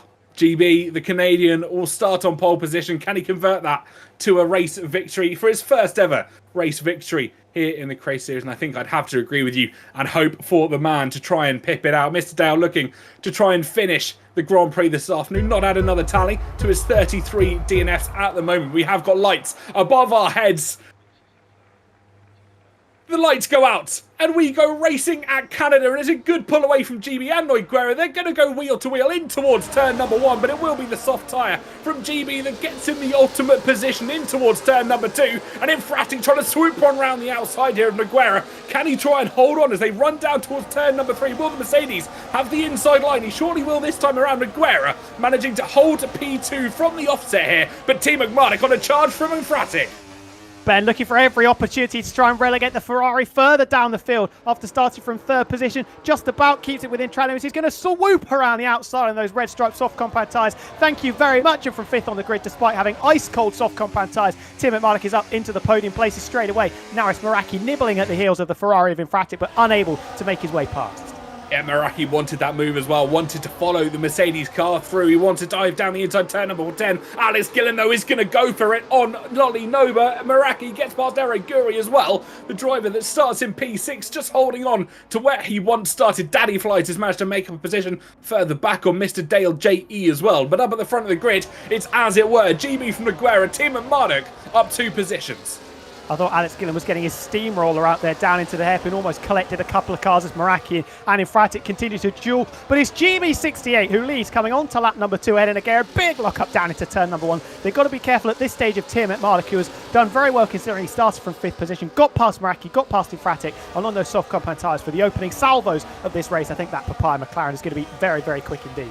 I think he certainly will be. 69 laps to go for GB for his first maiden win here in the Crate Series. Another inside lockup for the Canadians. He makes his way through the twists and turns of Sector 1, and he will have Noguera and Tim McMartick trying to chase him down further back. But I think Tim McMartick could be a bit of an assistance to the Canadian that starts on pole position. As if he can get past Noguera, he can hold up the medium runners further behind. Or will he try and challenge GB for the lead of the Grand Prix from the offset? Noguera looking pretty spicy though, pretty tasty on those medium compound tyres at this stage. I wonder what the ideal race tyre is going to be. If you're new to the Creator Series this season, very, very important information. The hard compound tyres are banned. You have to get through the whole race on the soft, medium and potentially intermediate and wet compound tyres. If you do put those white stripe hard tyres on, you must return to the pits within 3 laps and get rid of them. It's the equivalent of a drive-through penalty. As look at how close Tim McMartick is now to the back of Noguera. And this is a battle further back. It's the Alpine of Unstopped Rob trying to make up for lost time. This is Tim McMartick. He fancies his chances of maybe leading the race down into turn number 1 on lap number 3, but he does dispose of the Mercedes of Noguera. Oh, he certainly thought about it, but he is up to P2 now. We'll be trying to challenge GB as we head on to lap 3 of 70. He is not standing on ceremony. He knows he wants to lead this Grand Prix, and in the dry conditions, I think he certainly has the advantage. They want to try and hold off Ari Giri as long as possible. They know how quick he was in the wet Q3 session, and when that rain inevitably comes, as Joseph informed us of earlier, we know how quick that Rebel could potentially be. But at the moment, it's GB versus Tim McMartick for the lead of the Grand Prix. Absolutely. Always watch out for the wounded giant. The reigning champion hasn't quite had the season that he would have liked. Mr. Dale has already picked up a 3-second penalty. His Ultra Killer loses a couple of places. Safso from 19th on the grid is up into 17th. Lockups are plenty going into the hairpin. And this could be Tim McMartick's chance to take the high road and take the lead of the race. Yep, DRS, of course, being activated at the end of lap 3. He will have that rear wing open. He moves towards the outside line, and with the rear wing open, that straight line speed being considerably improved this time around, Tim McMartick will take on us onto lap 4 here in the lead of the Grand Prix. Noguera will just have to settle for P3 at the moment, with the second dose of DRS, of course, coming to the Papaya McLaren. Meraki wants that move back, but I think he's just having to defend from the Ferrari of Infratic. Yep, it's Fabio getting swallowed up by the pack a little bit, relegated down a couple of places from the start of the hairpin, with Erre Guri moving up into 4th, then down into turn 1 with Meraki taking 5th place off his hands, and now it's going to be Alex Gillen all over the back of that Scuderia Ferrari car, and the Season 2 champion trying to make up for what was an underwhelming Q3 session and moving into 6th place. Yeah, wet conditions are favouring Mr. Dale with the 34th DNF of his career, and it's a safety car here in Montreal. Lap 4 of 70. And the Red Bull driver drops it at the exit of turn number 4. Not what he would have liked to see. And we're down to 19 almost immediately. Absolutely. DNF 34 on lap number 4 for Mr. Dale. And he is the first to take an early shower, making it just to the start of lap number 4, dropping it in what I believe, I can't quite remember when it was. I think it was the long turn number 5, so maybe getting a little bit out of shape. Or I wonder if there was some contact in there potentially. I'm sure Joe in Clip the Corner will have a replay of that very, very shortly. But that neutralises things. What are people going to do strategy-wise? If the rain is coming shortly, I don't think they want to get off these tyres. Well, they might. It depends how soon that rain is going to be coming in. Missed out with an abrupt shower and an exit to boot as well. Nobody diving into the pit lane. Not that we can see, at least on our cameras. Everybody staying put on the tyres. But they want to start. Someone unstopped Rob deciding that he wants to get off the the mediums nice and quickly. He's going to go along with Hayden Gullis and Ultra Killer into the pit lane. Meraki on team radio asking if Dale's okay. Oh, that's nice, isn't it? Look at the camaraderie that we've got in the Create Series at the moment. Everybody loves each other, trying to make sure no injuries picked up from that trip into the barrier for Dale. But these guys at the back, you might as well chance it, put on a brand new set of soft compound tyres and attempt to make up as many places as possible before the rain comes down. They're going to be on fresher tyres and softer tyres, although with the exception of Ultra Kid, who's actually put on the mediums. As Lolin Ober's lost a couple of places, I wonder if there's some shenanigans going on in the midfield under the safety car. I think there certainly could be, but I am hearing word from Clipper Corner. Joseph, what have you got for us? I've got the clip on board with Dale from that DNF, and it does look like there was a little bit of wheel banging between himself and Ultra Killer through turn number 5, I believe that was, that just saw the end of his race and probably is the reason why Ultra Killer came into the pits. Yeah, massive collision there for Mr. Dale. Thank you so much, Joseph, for keeping us informed from all of the drivers' points of view. And I'm sure with the Canadian Grand Prix being spicy as ever, we will be speaking to you just a little bit later. Especially with a sprinkle of rain thrown in as well when we come to probably maybe 15 or 20 laps time, which could be the end of the life cycle of the soft compound tyres. If you remember to Portimao last week, the rain came down pretty much exactly when Tim McMarlett was looking to get rid of his soft compound tyres on, that he started the race on and then managed to get up into the lead of it. So could lightning strike twice for the Papaya McLaren, the championship leader, the Season 6 champion? We'll have to wait and see. It certainly could do indeed. One thing to note here, this safety car is really going to be helping out the two Canadians that lead this Grand Prix, Tim McMarlett and GB, of course, both starting on the softer tyre. They will be looking to extend that tyre life. They won't have the disadvantage of any chance of degradation as we continue through this Grand Prix, and they may even be hoping to last it out until we see those first drops of rain whenever they are expected to come down. I imagine that is 100% going to be their strategy, and this safety car certainly helping out the two Canadians in first and second and hindering the group of Canadians sat just behind them on those medium compound tyres. Yep, it will be an almighty battle for a few of our drivers, not necessarily in terms of just the race, but trying to make sure those tyres last as they continue through this Grand Prix. Noguera Ariguri up 2 positions as well from where he started down in P6. Meraki and Fratic, Alex Gillen all starting to make some good moves in the opening stages of this Grand Prix. Lolly Nova and Daddy Flies getting caught up amongst themselves, the two teammates battling it out. And we've never heard of Haas teammates battling it out. Poor Hayden Gullis causing more shenanigans at the back of the pack amongst himself and Unstopped Rob, giving Rob just a very warm welcome to Season 8 here in the Creator Series. Absolutely, but boogity, let's go racing once again at the end of lap number 6, and Tim McMarlett is supposedly going to back the pack up, although going at a little bit of a rate of knots currently, and I think he sees that the gaps between everybody in the field could mean that he could get quite the jump on somebody in the mid-pack. It'd be a very smart move here from the Canadian, just to keep the speed a little bit higher than usual. Don't allow those gaps to try and form up, and I think he will go as we exit out of turn number 13. There we go, it's foot to the floor, and the light goes green. We go racing in Canada once again to start lap 7 of 70. Gullis is on the radio. Good luck, everybody, and I think he truly means that. I think that's because he's going to be terrorising a load of people on this lap. Alex Gillen sending it straight up the inside of Infratic, not leaving any time on the table. There's the Ferrari running slightly wide on the exit. It's the Kick Sauber already up into 6th position of Fabio, falling from 3rd on the grid, now down into 7th. There's that guy Vince, who was disappointed to only qualify 11th when he had some very, very impressive pace indeed. He's going to send it up the inside and potentially push Fabio further down the field, but the Ferrari just about has the traction to hold it around the outside. Bit of a wobble on the exit. Fantastic defensive move from Infratic there, just recognising how much space he had on the inside line, pushing Datgo Vince to the absolute limits, and the Scuderia Ferrari will hold on to P7 at the moment as we continue through. I thought it was a poor exit from Gillen there through the twists and the turns, but I think that might just be a bit of netcode for the Kick Sauber. Vince thought about a move down into turn number 10. He's not going to make it, but Infratic has gone deep. Can he get the traction as they head out towards turn number 11? Goes deep, but deploying the smoke screen of tyre smoke to try and put the Aston Martin off. No DRS yet on this lap. The first as the safety car is coming. GB very close to the back of Tim McMarlett as they reach the end of the straight. I don't think that Vince is quite going to have the overspeed to challenge Infratic down into 12 and 13. Not this time around, at least. We will be waiting as DRS gets enabled as we enter lap 8 of 70 here at the Canadian Grand Prix. GB now will be released to try and chase down the Canadian that stands in the lead of this Grand Prix. That rear wing will open as they head between turn 7 and turns 8 of this Grand Prix. The Papaya McLaren will try and hold on as best he can, but we know how powerful that rear wing extension, the overspeed that our drivers get, especially between turns 10 and 12. You almost feel like GB and Tim at Marduk have got to form a little bit of a pact at the moment. They're on the soft compound tyres. We don't know necessarily when the rain is going to come, but if it's in 15 laps time, those soft tyres are going to be very, very past their best by the time we get there. Bit of a wobble for GB though, as he's got to focus on the driver behind, which is Nogueira, looking for the smallest of gaps up the inside to make a move down into the hairpin. He has found the space up the inside as Alex Gillen debates 5th place with Meraki, as the Mercedes quite got the overspeed. As he forced that silver arrow alongside, GB gets the exit and for the time being holds on to 2nd place. Yeah, he'll be rescued with the DRS assistance from Team Marduk in the lead of the Grand Prix at the moment. Araguri trying to prey down at Guerra as they head down towards turn number 12. Wall of Champions becomes beckoning. Meraki thought about a move on Alex Gillen there as they headed into 12 and 13, but the Williams will just have to wait for the time being. Araguri with the overspeed to the inside line, goes past Nogueira and up to P3. Darting out straight away in Nogueira from looking like he was going to get up into 2nd place to chase after Tiamat Marduk. Now finds himself behind the reigning champion and has Alex Gillen to deal with also, but opportunistic as ever for El Reguri, and he finds himself on the podium, making up for the penalty that he incurred in qualifying 1.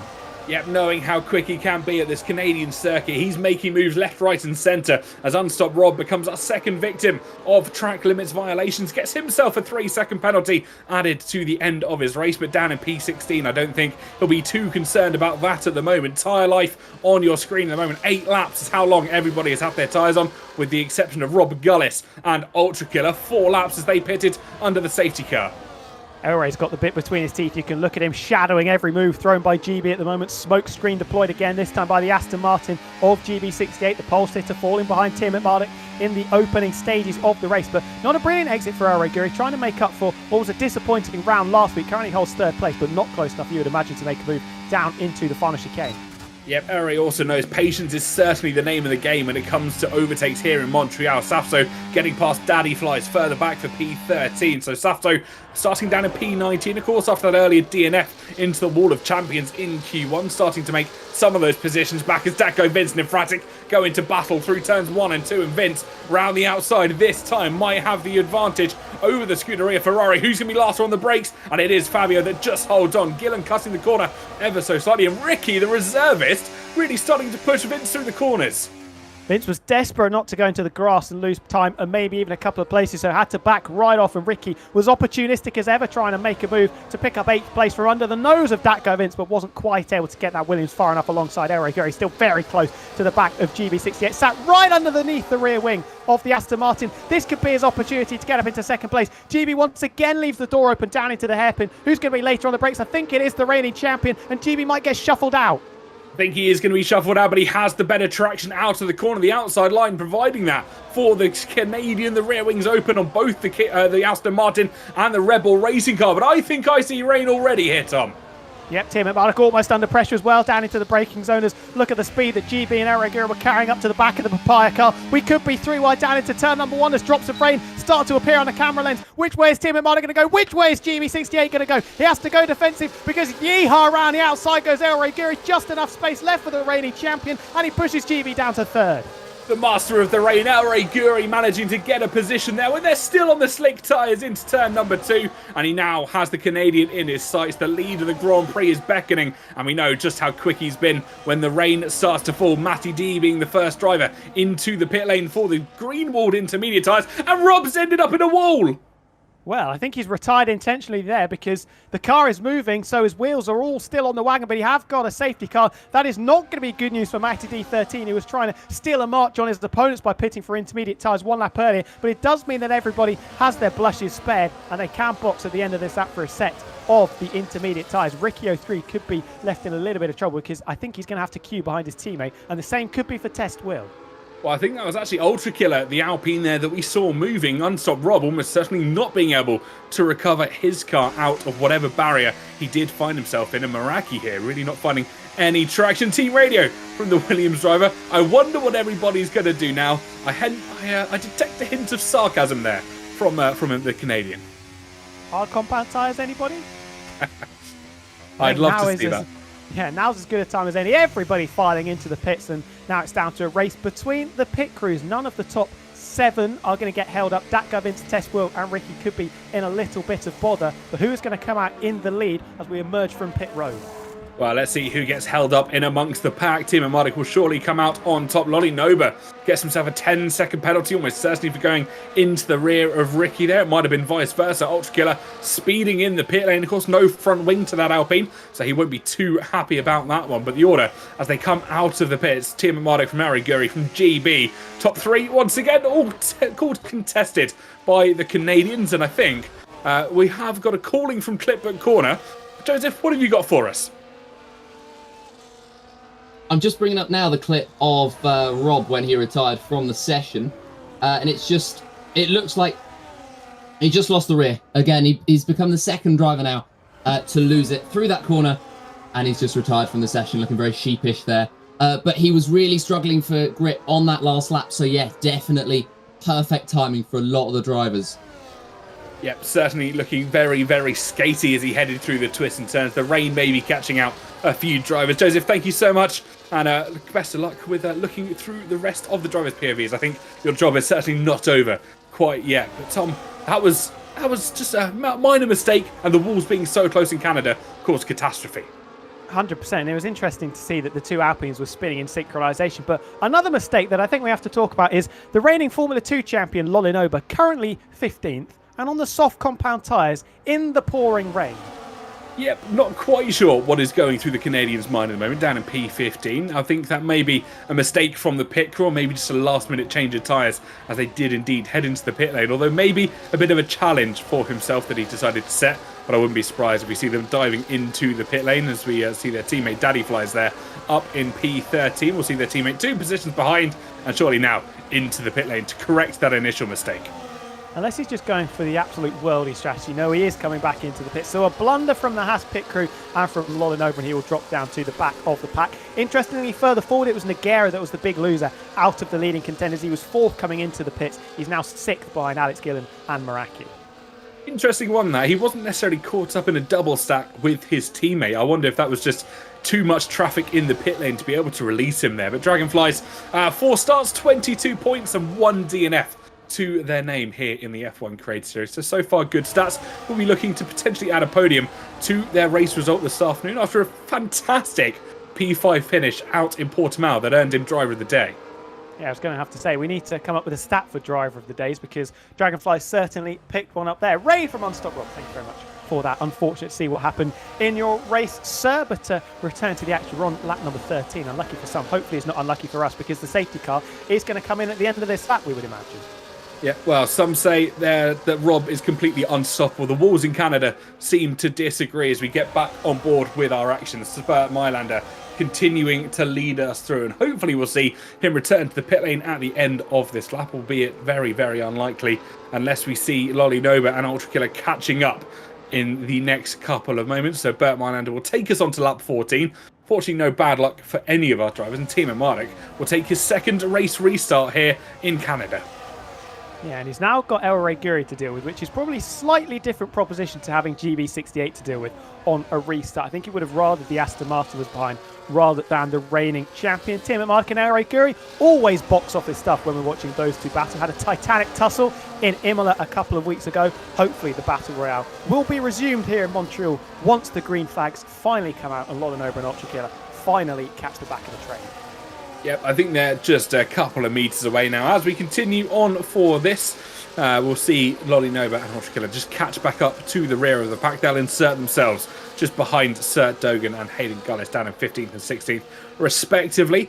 We are being told the rain should stop towards the end of the race, so dry, wet, dry conditions our drivers are looking to experience. I wouldn't be surprised if we see an accidental hard tyre for a few of our drivers when they switch back on to the slick compounds.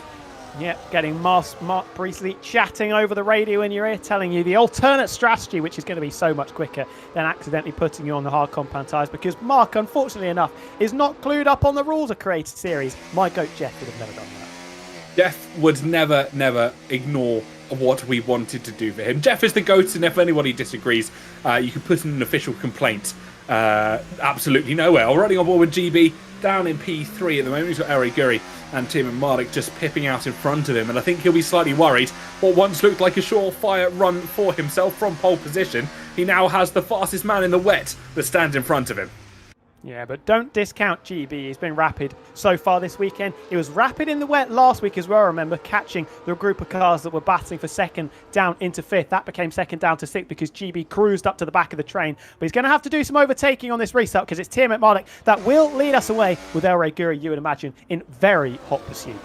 Yeah, the pack getting very, very kerfuffled there, and it looks like Tiamat Marduk, very, very quick restart already. He's not gone quite yet, but he's not keeping to the slow pace that we quite often see at the safety car restarts. He'll surely go at the wall of champions like we saw him do last time, and El Rey Guri will be in hot pursuit. He puts his foot to the floor and the green light flies, and we're going to go racing once again in Canada. Tiamat Marduk from Guri from GB, and I think El Rey Guri not standing on ceremony here. He thought about a move into turn one, but didn't necessarily have the traction. Not a good run out of the final chicane for Ben. Went way too deep, went wide, nearly hit the barrier coming through turn number 13 and just about held on to the lead. But a little bit squibbly and squabbly coming out of turn number 2 and under real pressure from the reigning champion. GB, Alex Gillen and Meraki completing your top 5, slotting into formation. Yeah, they're just trying to get themselves into the rhythm of the race once again. They'll be used to the dry conditions. They'll be used to how the car responds. And if they didn't get an opportunity to run through some laps in Q3, like we saw El Rey Guri do, he won't necessarily have the freedom or the trust in the car. But El Rey Guri not standing on ceremony. I think he's alongside, or he was for a brief moment on Tiamat Marduk, deciding not to go wheel to wheel, two abreast into the twists and turns here in Canada. And a very sensible decision. And we've got a little bit of a gap forming. This, I can't remember what we called it last week. The group of 6 and in front is that GB having a little look up the inside into the hairpin on El Rey Guri. Not quite. We've got a group of 6 that have pulled away because Dak Garvince has forced his way past him frantically. Now there's a gap of 1.2 seconds between 6th and 7th place. El Rey Guri shadowing every move from Tiamat Marduk. He looks very, very quick at this stage. We know Ben won't go down without a fight, but he could be defenceless in just a couple of corners' time. He certainly could be. We know how opportunistic the battery recharge can be in Canada. They know they can deploy it at a moment's notice. You can see how filled up the battery of El Rey Guri is as he moves to the inside line here for turn number 1. He'll have the outside for turn number 2, though, with the Red Bull. He gets the move done, but he doesn't as Tiamat Marduk tries to hold it, but swooping around the outside. He's gone deep. He could allow GB through if he's on the traction, but GB couldn't quite get the pedal to the floor as much as he would have liked. Way too late on the brakes and almost allowed the Aston Martin of GB back through. El Rey all over the place here in his attempts to get past Tiamat Marduk, the championship lead, and they're going to duel now down into turn number 6. Not a lot of traction here in the dry. Going to be even worse in the wet. Can the Red Bull force his way past Tiamat Marduk, who's drifting on the exit? Enter GB68 in this battle as well, and it could be from first down to third by the end of the straight for Tiamat Marduk, but just chops in front of the Aston Martin. Tiamat Marduk couldn't get the power down there. El Rey Guri forced him to the outside line where the track is extremely wet at the moment, and our reigning champion pips himself up into P1. He's proved how quick he was in the wet in Q3, that 5-place grid penalty dragging him down as Gillen dives down the inside of GB as well. He wants a podium for the second time in a row, and Alex Gillen just doesn't have the traction as we pull out of turn 10 up towards the wall of champions once again. El Rey Guri from Tiamat Marduk from GB from Gillen at your front 4. Gillen there with the classic bumping and grinding this time down into the hairpin. I think GB just has the straight line speed, but Gillen is always going to be braver on the brakes, and GB has to surrender the position and gets a big wobble coming out of the chicane as well. Going to lose another place. Could lose 3 positions as Nogueira nibbling at the heels of the Williams and the Aston Martin, but the Mercedes getting boxed in, and it's now going to be Meraki versus GB down into turn number 1. Slide into the apex for Meraki, and I think that is going to allow the Aston Martin of GB to maintain position. Yeah, the Williams car there just being an almighty saviour for the Aston Martin. Couldn't quite let Nogueira through. He got boxed in between the Aston Martin and the Williams in front of him. We'll just have to settle for P6 at the moment. Dak Garvince looking very quick as that 6-pack becomes a 7-pack at the moment. And Nogueira once again dives down the inside. Meraki says no, answers every single call that the Mercedes is throwing at him. But everybody is not being patient at the moment. They are playing their own game and all want to end up on the podium. And we're starting to see this group spreading out a little bit. GB a second off the back of Alex Gillen. Tiamat Marduk nearly 6/10 off the back of El Rey Guri. He's trying to check out in front and leave himself under minimal pressure from the group behind. And Alex Gillen is going to try and go with the McLaren in front of him. Who's going to make any darts to the inside down into the hairpin? It's actually GB making a mistake for the second time in as many laps, but Meraki not close enough to capitalise. Yeah, of course, no DRS in the wet weather conditions either, so being within a second doesn't necessarily matter as much as it would when the track is dry and clear. Tiamat Marduk just slipping in behind El Rey Guri, who leads us through lap 17 of 70 on towards lap 18 of 70. A little bit of a slide there for our front 3 as they head through turns 12 and 13. For the 17th time, Tiamat Marduk thought about a move into turn 1. He had the overspeed from the slipstream, but he just sits in behind. He's going to be patient and waits. GB on the team radio. If there's a send on, I'm doing it. Absolutely taking inspiration from what he saw from Alex Gillen, getting up ahead of him into the hairpin, but he's a second off the back of the kick Sauber at the moment, and it's equidistant between El Guri, Timo Malik, and Alex Gillen in the 3 podium places. And well, El Guri got into the lead of the race, but ever since then he's looked certainly not quite as confident. Very unstable as Alex Gillen almost runs into the back of the McLaren of Timo Malik, renewing the spoils. And look at how heavy the rain is coming down now. It certainly is getting increasingly heavier as we continue through this Grand Prix. I wouldn't be surprised if the full wet tyres are a consideration for a few of our drivers as we head later into this race. But Alex Gillen looking very, very racy in these damp conditions. He's got Timo Malik on strings as we head down towards the hairpin. Once again, he's got the inside line. Alex Gillen late on the brakes. Is he going to be trying to force it down the inside? He locks the rears ever so slightly. But Alex Gillen, can he get the traction down? Timo Malik, both of them sliding out. And it is the Canadian who's going to come out on top in the form of Alex Gillen. It's always a sparring match between these two, and Gillen and Timo Malik can see leaving themselves plenty of room against one another, but it is the kick Sauber that's going to come out on top, and without any contact thankfully between this pair, it is Timo Malik that falls into 3rd position, but El Guri 7/10 clear. Alex Gillen not with the best of runs coming out of the chicane. It could open itself up to a potential re-assault from Timo Malik down into turn 1. There's just about a car's width, but Ben sensibly enough not putting that McLaren alongside. Yep, he's had incidents before between himself and Alex Gillen. We cast in mind quite notably back to Japan earlier in seasons gone by. Gillen versus Timo Malik. It's a story for the history books as we continue through this Grand Prix. We are hearing reports that the rain is due to get heavier, 2 wet weather conditions, and then back to winters, and then back to dries once again over the next 50 or so laps of this Grand Prix. But it's the Canadian that leads from Gillen, from Timo Malik, from GB, and I think this race is all but over yet. Absolutely, an all-Canadian podium. The home crowd will be very happy about that. Just want to draw everyone's attention to Alex Gillen a couple of corners ago down to turn number 5. Very nearly ended up in the barrier. It was so wide. Timo Malik's happy. He just doesn't want to get warnings. I wonder how many the drivers around him have got. Yeah, very sensible decision from himself as they head down towards the hairpin once again. I think if you can... GB's wide. Oh, he was indeed. I think if you can limit how much track limits you've got, Meraki could have advantage for a moment there, but didn't quite get the traction out of it at the moment. GB will hold on to P4 for now, but going back to Timo Malik, if he can hold off the warnings, avoid any penalties, those 3 seconds do quite often come thick and fast here at Canada. That could be a very beneficial thing at race end.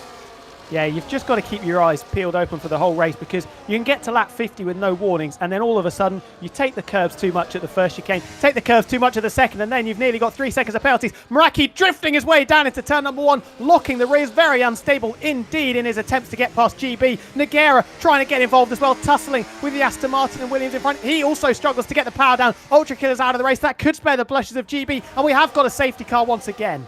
Yep, another safety car here in Canada. I think that's someone in the pit lane. Lolly Noba into the pits for a fresh set of tyres, presumably wet weather tyres. And as you said, Ultra Killer into the barrier. So both Alpines might finding themselves in amongst the barriers. I don't think it was Wall of Champions for the Alpine, but I'm sure Joseph will be able to tell us just a little bit later. We are being told that Joseph has got some stuff for us. Joseph, what have you got? Well, I've got a little clip on the previous lap from the battle for P13. This is on board with Sir Dogan, where he's just, I don't really know what's going on, but nobody seemed to be very happy about it. And there was a bit of front wing damage, a little bit of damage from quite a few of them. So probably quite lucky that they were able to, come into the pits now. Yep, very, very fortunate for a few of our drivers. We'll get that wing replaced, I'm sure. Once you've got the clip from the Ultra Killer DNF, you'll be sure to let us know, and we'll go back and have a look at that. Drivers will surely barrel into the pit lane if they're going to go onto the full wet tyres. But Tom, what do you reckon the play is here? Do you stay up for position, or do you potentially go for the better set of tyres? All depends on when this rain is going to subside. Everybody's staying out. There was quite the debate going on in the chat as to who was going to come in for the full wet tyres and who was going to brave it out on the inters. The full wet tyres just aren't that quick. They're not that great in real life. They're not particularly good in the game either. Blackmare, I think, is going to take the plunge to put on the blue striped full wet tyres and get rid of that front wing damage. But yeah, I think the player's got to be just trying to stick it out on these tyres. Yep, I think that will be the play. Blackmere and Sir Dogan, Hayden Gulletin. I think that is front wing changes for the majority of a few of our drivers. And we're going to go back over to Joseph in Clipbook Corner, because I'm being told we can see what happened to Ultra Killer.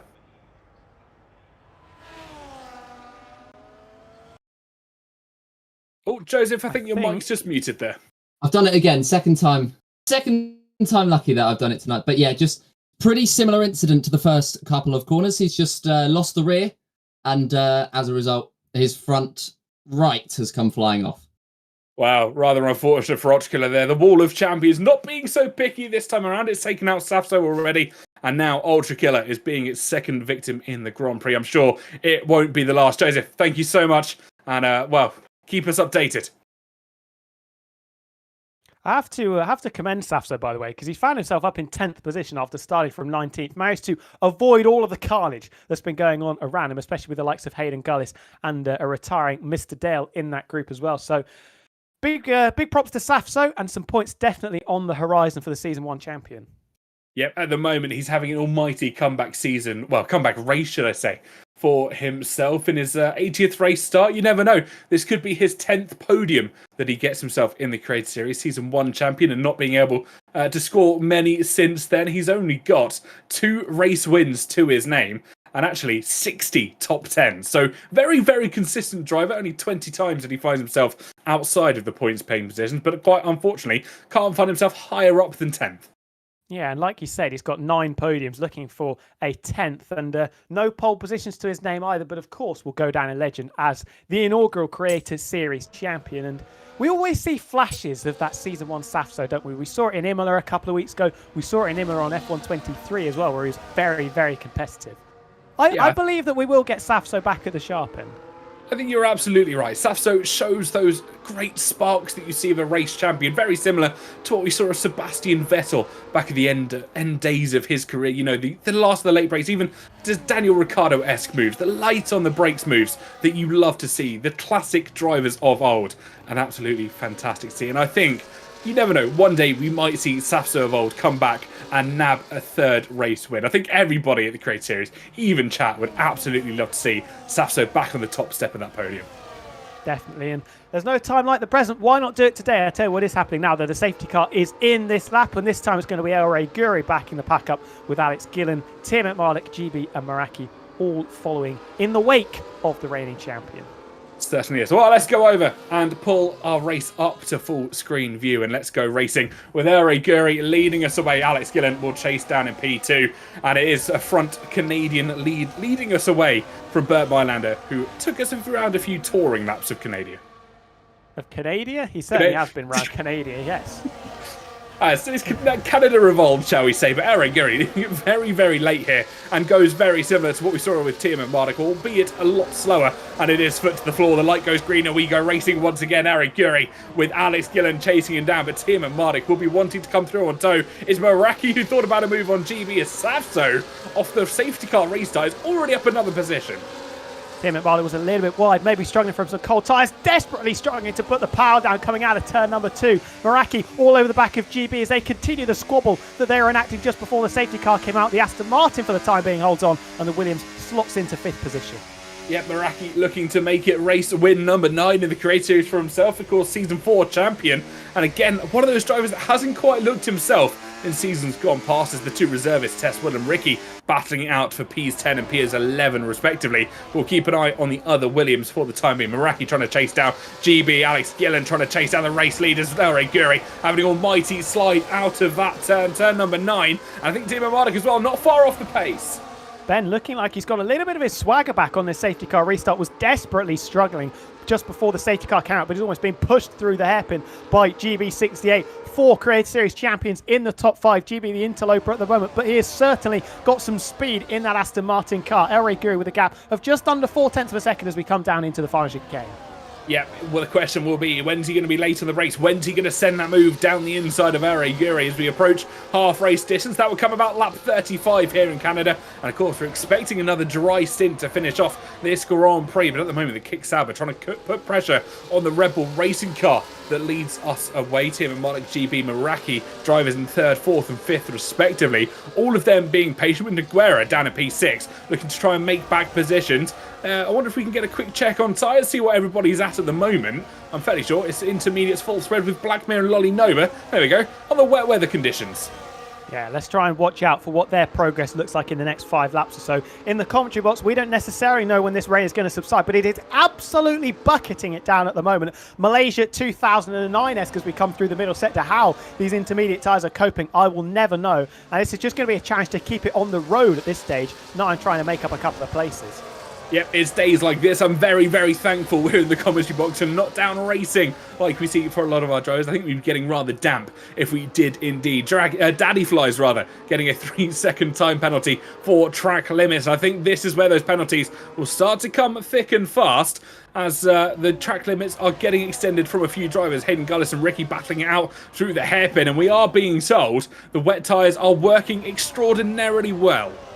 They aren't making up places, though. That's the crucial thing. It's all well and good having the better tyres and having more grip, but if the likes of Blackmere and Lolinoba can't start to push their way forward and challenge maybe the lower reaches of the top 10, as Matty D is the latest to pick up a 3-second time penalty for corner cutting, then it's going to be absolutely useless, because when the rain does subside, they're just going to be incredibly slow on the wrong compound tyre with absolutely nothing to show for it. Yeah, the wet weather drivers will have the ultimate decision to make. Do they go in, potentially lose a place when they don't have to pit too early, when the track may still be a bit damp for the wet weathers, or do they try and stick it out, potentially be a little bit slow for a lap or so? But we will cross that bridge when we come to it here in the Virtual Racing Canada, as we watch on board with Blackmere on the wet weather tyres, and the grip, as reported, absolutely extraordinary for the wet weather condition tyres. Those Blue Wall Pirellis. And Lolinoba as well, almost ending up entering turn number 6 backwards as he dropped it nearly coming through turn number 5, but just about keeping it pointing in the right direction. Still unable to make any progress, these two drivers that are on the right compound of tyre. Sert Dogan very close to the back of Hayden Gullis, who was sparring with Ricky 03 just a couple of laps ago in the battle for 12th and 13th. Is this the opportunity for Blackmere to try and use the grip? Lolinoba runs into the back of the Ferrari and gives him a little push off the circuit as well, and they manage to retain the status quo. Blackmere not picking up any damage, neither to the house of Lolinoba. Well, it's love taps all round further in the back of the pack. We've already lost 3 drivers in this Grand Prix. Unstop Rob, Dale and Ultra Killer all falling victims to various walls here as Blackmere moves to the outside. Turn number 12 for himself. I don't think he's going to have enough speed to try and challenge Sert Dogan this time around. But this is really showing the wet weather tyres are coming into their own here. He moves onto the wetter patch of the track, and the overspeed that the Ferrari has. An almighty move for Blackmere there. Meraki's managed to put one over on GB as well. Continuing this battle down into turn number 3, and it's the Season 4 champion that pushes the pole sitter down into 5th position. He's got to be careful of Nogueira in there as well. That guy Vince has managed to recover from his poor qualifying to get up into 7th, and he'll also be sniffing at the heels of GB and Nogueira in a couple of laps' time. Bit of a gap back to Infratic with Safso in hot pursuit of the Ferrari. Yep, Safso at the moment trying to regain positions from the poor qualifying that he had down in P20, of course, crashing into the wall of champions. El Rey colliding with him to get that controversial 5-place grid penalty. If you ask the Red Bull Racing driver, we continue down towards the hairpin for the 26th time of the 70 laps that we have here in Canada. And at the moment, Meraki still under pressure from GB and will have the slipstream advantage as they charge down towards turn 12. That is a bit of a tongue twister. Alex Gillen looking very quick in 2nd position. I think Ere Guri has lost a whole host of time because he's nearly been passed by Alex Gillen down into the chicane. The other Kicksauber on the move, squabbling with Test, Will and Ricky for 10th position in this race, and still it's the Silver Arrow holding on to that place. But El Rey Guri, he had a nearly 2.5 advantage a couple of laps ago. Alex Gillen now all over the back of him.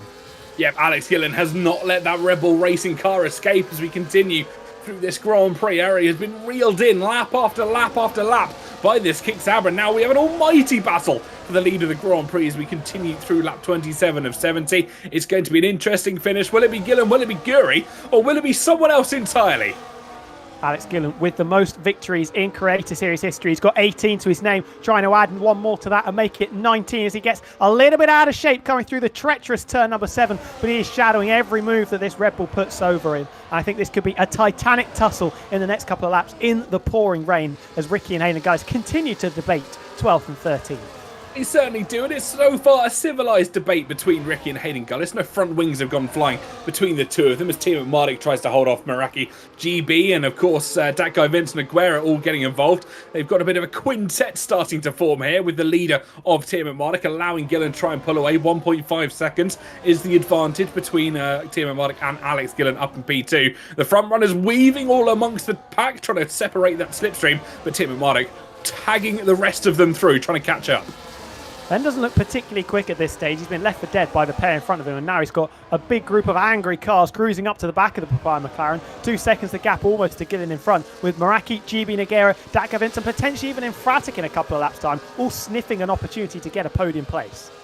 Yep, everybody trying to do everything they possibly can to try and capitalise on other people's misfortune. We continue through this Grand Prix. Ignore what it says at the top left-hand side of your screens. As always, no safety car out at the moment. That will be removed when someone calls a yellow flag, but that has been very unlikely here at the moment. The wet weather drivers, Lolly Nova and Blackmere, still continuing through as Datka Vince and Nogueira going wheel to wheel through the second sector. Round the outside goes Datka Vince, trying to capitalise on the mistake from the Mercedes, but at the moment, the traction from Nogueira looking too powerful for the Canadian.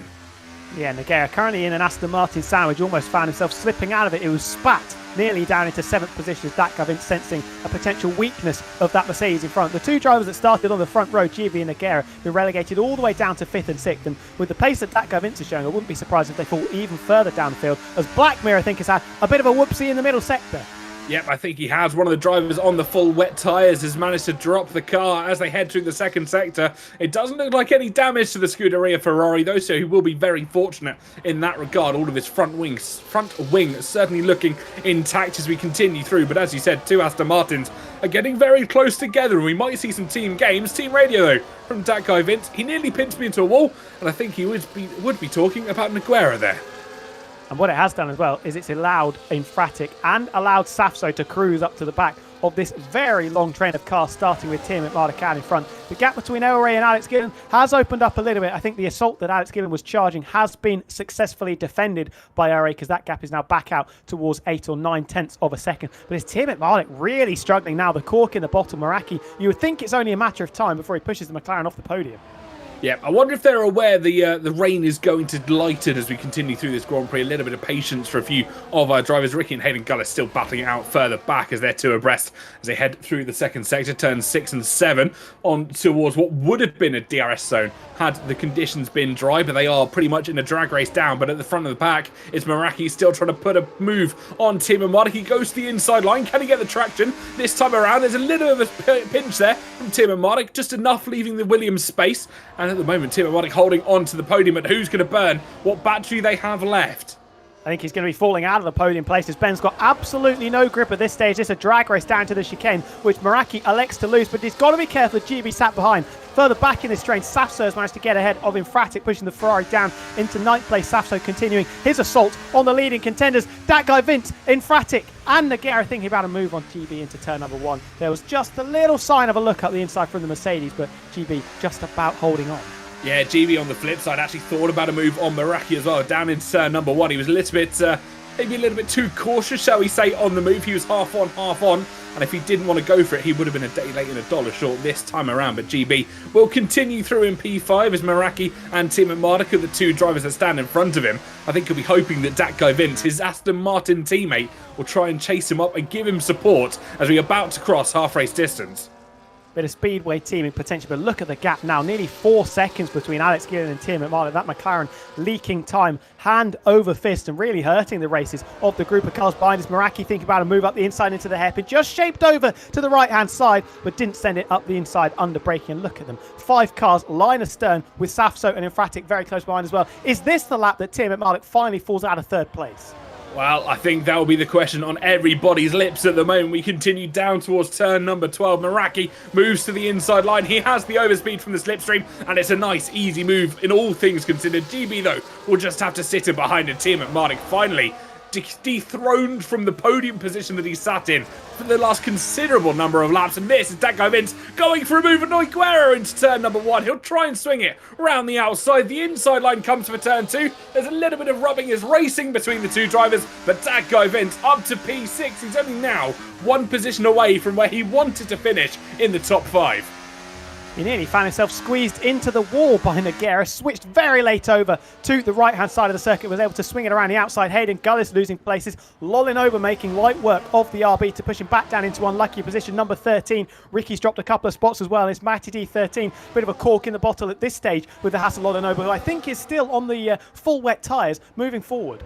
I think he certainly is. You can see, there we go, blue walled Pirelli tyres on the Haas car. So he's making moves on some of the intermediate runners that are around him. And at the moment, the Haas car trying to push through. He's got Matty D up the road in front of him. And Tess Will, both of those with 3-second penalties to their names. But the lead of the Grand Prix, Alex Gillen, so much closer this time around. He into the slipstream. He moves to the inside line before turn number 12. And it's an easy overtake for Alex Gillen to take the race lead away from El Guri. These two very much in a class of two at the moment. The rain starting to subside, meanwhile definitely looking a bit finer. And Alex Gillen, the sun not quite out, but it certainly is shining on the Kick Sauber driver as he takes the lead of the race. For the very first time here in Canada, penalty for Blackmere, down in 17th and last place. That's his 6th penalty, 6 seconds of penalties for the race. But Alex Gillen a little bit wobbly coming out of turn number 2, being pushed out of it. This is the battle continuing between Lolinober and Matty D13. I think the Haas has just about taken it.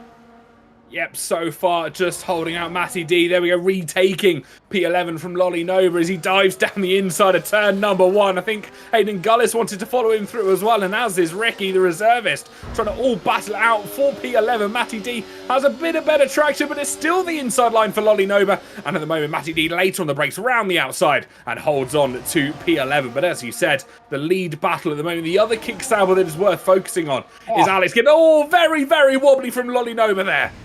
Wow, that was almost an aeroplane crash involving 4 cars potentially, with Matty D, Lolinober nearly dropping it going through turn number 5, probably in 5th or 6th gear. Hayden Gullis lucky not to be collected by the out-of-control Haas, who's now trying to put a move back on the Kick Sauber down the inside into the 8-9 chicane. Just about enough room as the Kick Sauber picks up a penalty. Slow on the exit, enter Hayden Gullis, who potentially thinks he can pick up a couple of places here on the exit. And we're going to be 3 wide down to the hairpin. Contact made, barging between the 3 drivers. Matty D later on the brakes. Can Ricky get involved? Hayden sliding out wide. I think the Kick Sauber's going to win this duel, and it's going to be a drag race between... Well, no, it's not, because Lolinober squiggling on the exit is going to lose out to the Williams. Yep, Ricky squiggling out as well. It's now Gullis versus Matty D as we head down towards turn number 12. I've never seen a battle for P11 this feisty so far. They're dragging Daddy Flies into the mix as well. Matty D into 12 and 13 to finish off the lap. It's Matty from Gullis, from Ricky from Lolinober, from Daddy Flies. This pack of 5 all looking for P11. Gullis down the inside, wants to take it. He's going to be late on the brakes. Can he hold it? Can he get the car stopped? He can indeed, and round up into P11 he goes. Car number 6 passes the Kick Sauber with 6 seconds of penalties, and that's been, well, maybe 10 laps coming for Hayden Gullis in that RB car. Finally up into 11th place. Now it's got to charge and close the 9.5 second gap to Tess Will in front, who is in the absolute definition of no man's land. 8.5 seconds off the back of Infratic, 9 seconds ahead of Hayden Gullis. I fear for the Mercedes, because he's going to be having quite the boring race. Yep, he's in a bit of a, well, yeah, as you said, no man's land between 2 drivers at the moment. He'll want to try and catch up to Infratic, but I think he'll be hoping that Hayden Gullis doesn't catch up to him as they continue through this Grand Prix. But I think GB here might be looking to make a move on Team Marduk. Nope, he's too far back. Team Marduk might be trying to pip up Meraki, who's managed to get past the Canadian, as we enter lap 34 of 70.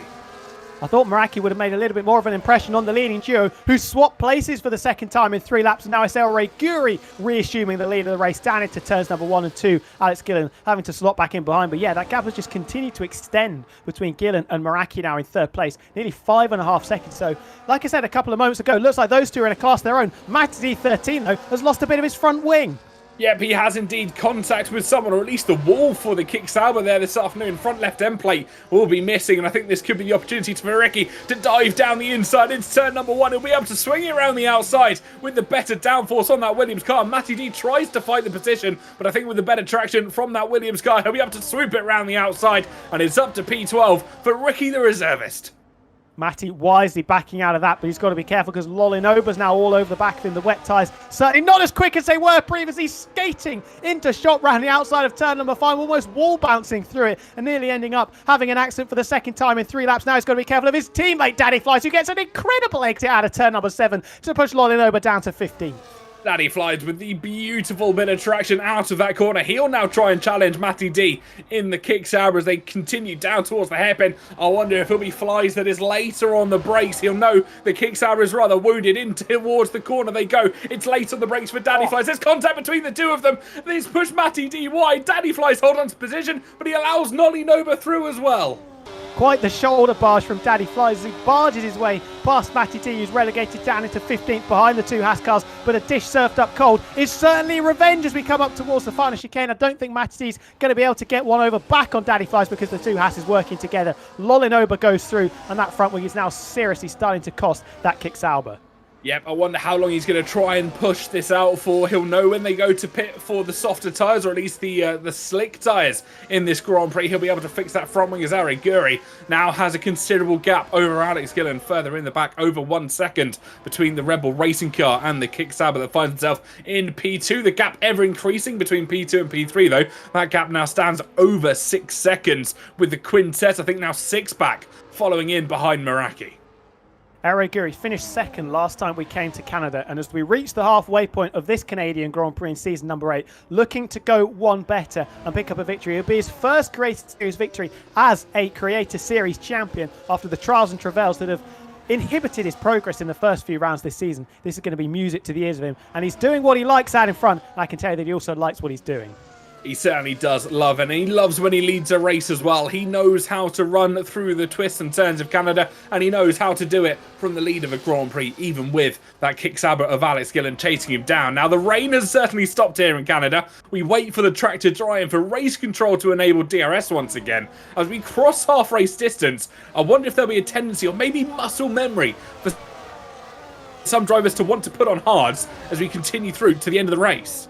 Absolutely. Hard tyres will certainly get you to the end of the race, but it's whether you can remember the Creator Series rules and not make that blunder. As we saw Nogueira do in Imola a couple of weeks ago, he accidentally started on the hard compound tyres, had to swap off them, but pulled off a brilliant recovery drive to end up finishing second in that race, currently holding 7th position, sat behind the two Aston Martins with GB very close to the back of Tim and Marduk, almost pushing him through the 8-9 chicane.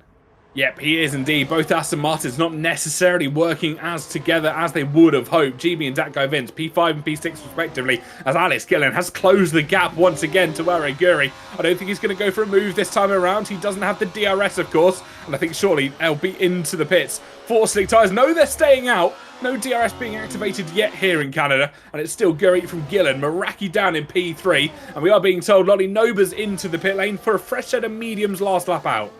I'm surprised none of the drivers in this group behind have decided to chance it and put on the dry tyres. That could be their one and only opportunity to try and get themselves back in a race for victory, because that gap continuing to extend. Now 6 seconds between Alex Gillen and Meraki, and it's over 6 seconds, 6.2. That's probably going to be in a couple of moments' time. So that was maybe an opportunity if the track was dry enough. They obviously don't think it was and will continue to march on the intermediate tyres. Watch for Lolinoba's progress, though, on those mediums. Well, there we go. Teswell in as well. Soft tyres going onto the Mercedes car. We'll wait and see what Guri, Gillen and everybody else does. It's the other Haas car of Daddy Flies heading into the pit lane. We wait and see what they choose to put on. 24 laps they've done on the intermediate tyres, and it is going to be softs to go on for the Haas car. So another stop expected for Daddy Flies in this Grand Prix to come, at least probably one more set of mediums as Blackmere manages to pip out the Haas car. So both Haas running in 16th and 17th respectively, and our front runners still yet to pit. No DRS enabled though. I imagine they're going to come in on this lap. Alex Gillen making a move to get back past Ari Guri to reassume the lead of the race. There is the bright green Kick Sauber in the lead. Are they going to dive to the pits? What are they going to do? Both of them staying out. What about the group behind? They've managed to close that gap by half a second on this turn. Is it into the pits? Yes, Tim and Marduk. Meraki has been left out to dry. Tim and Marduk in, GB68 in as well.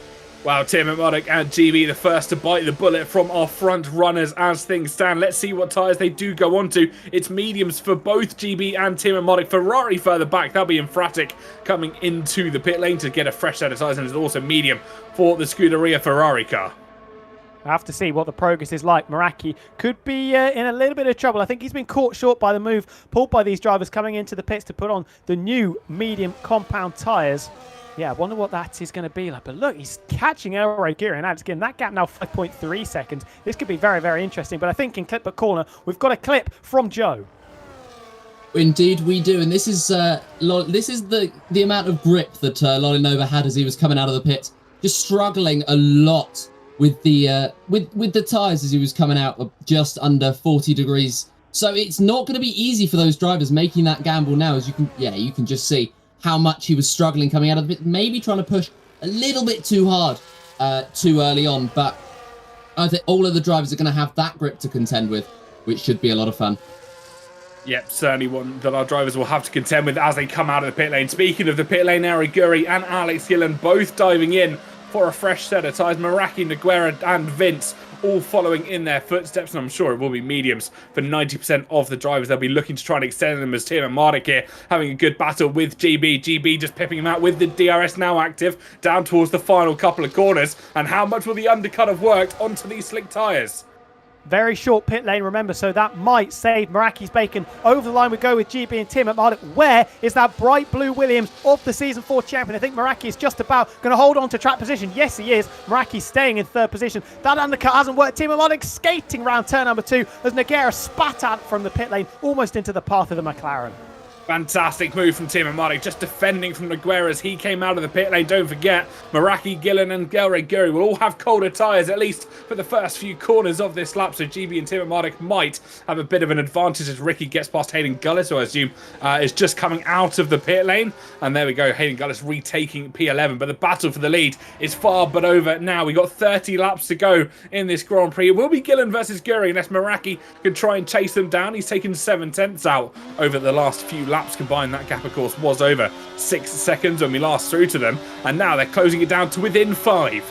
So box office bout out in front, and this time it's going to be Alex Gillen who lost the position coming into the pits, reclaiming the lead of the race. 30 laps of Gillen versus Ere Guri batting for the win. I am all for that here in Canada. They came to blows last week in Portimao, cost them both a potential chance of victory, but now they're dueling for first and second as we start that number 40 with the Kick Sauber in the lead for the moment. Yep, it's advantage to the Kick Sauber. Guri will not let that move go lightly, though, as they head through turns 1 and 2. The Red Bull has got the better traction. A little bit of a kick out there for Alex Gill in the rear of the car. Just not liking how much traction he wanted to put through it. We continue through turns 5, 6 and 7 of this lap 40 of 70. We're over half race distance. Drivers will know they're on the home stretch. And at this rate, they just want to bring the car home. Yeah, I wonder what the strategy for the group behind is going to be. I wonder what the strategy for Ere Guri is going to be, because with the helping hand of DRS closing hand over fist up to the back of the Kick Sauber of Alex Gillen, but this is not a traditional overtaking place, opting to stay in behind. Do Meraki, do GB, do Tim at Mardik, do they have the pace to try and DRS train their way back to this pair batting out in front? I think it could just be a 2-horse race, unless, of course, we see a safety car, which in the Creator Series is very, very likely. Well, never say never with safety cars and the Creator Series in the same sentence, but Meraki, GB, Tim and Mardik Nogueira, that group will want to try and work together to pull themselves back up into a winning contention. Ere Guri's not settled for P2. That DRS swing opens and he retakes the lead of the Grand Prix. Here's a bad start, lap 41 of 70. GB gets past Meraki as well, up to P3. The Williams just having to concede the position for the time being. Pole sitter back up onto the podium. I think Tim at Mardik also wants to put one over on the Williams of Meraki. Dat Govins lost out to Nogueira in the pits. The winner had a little look up the inside and now trying to put it around the outside of turn number 2. Is that Dat Govins? No, not quite getting ahead of the Mercedes and Nogueira, who has a big wobble coming out of 2. It was an opportunistic move there from the Aston Martin driver. He wanted to join his teammate once again up towards the podium, but Vince will have to play his cards very strategically from this point onwards. Infratic gets their first 3-second time penalty of the session, joins the likes of Tess Will, Daddy Flies, Lolly Noba, all of which have penalties as well, further back towards the grid. Ere Guri trying to put some time between himself and Alex Gillen, trying to bolt on this lap as Dat Govins picks up a 3-second penalty. That could hinder his chances of a podium as Ere Guri locking up that front ride. An absolute treat down to the hairpin. He should be safe on this lap. That gap 0.8 of a second. Has he managed to bolt to break Alex Gillen out of DRS range? At the moment, that answer is a firm no. Yep, he might have tried to go for it, but of course the DRS opportunities in this lap are so powerful. You get a double dose down towards turn number 12, and then you get the same dose once again down towards turn number 1. Meraki and Tim and Mardik, both of them getting the move done on GB there, down towards turn 12 and 13, and GB and Tim and Mardik and Meraki will both have the DRS again down towards turn number 1. GB losing out in 2 opportunities there. Smoke activated from Tim and Mardik, and then Meraki's lockups happening left, right and centre. He's trying to get back in front of the McLaren, but down the straight, it was his pocket getting picked by the 2 drivers that were behind him. Meraki to 3rd, Tim at Mardik to 4. There was daylight robbery. GB thought he was comfortable, ended up losing a couple of places, thankfully for himself, not dropping behind the Mercedes of Nogueira as well, who was a little bit too far back.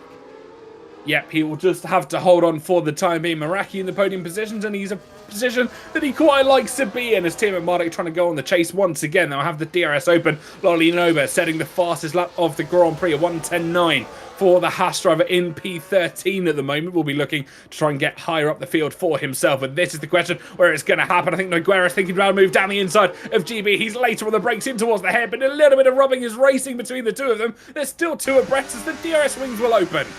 Having an arm wrestle down into the hairpin. At the moment, it looks like it's even Stevens between the pair of them. Tim Marduk looking to make mincemeat of Meraki down into the final chicane. Then Papa McLaren pulls alongside and ahead. GB, after that little shoulder barge down into the hairpin from Nogueira, just about holds on to 5th position, with the Mercedes still in that sandwich of Aston Martins. Yeah, they're trying to chase down the time to the leading duo, but I think they're actually losing time at the moment. That gap was about 5.2 seconds a couple of laps ago. They're losing about 0.4 of a second over the last couple of laps. So this battling is only helping Alex Gillen and Aure Guri up at the lead of the race, who are so close together. There's barely a width of paper between the two of them. That Vince has got back past Nogueira as well. So from looking like he was trying to get up into 5th place and exit the Aston Martin sandwich, the Mercedes has got out of the sandwich, but in the wrong way because he's fallen behind Vincent into 7th.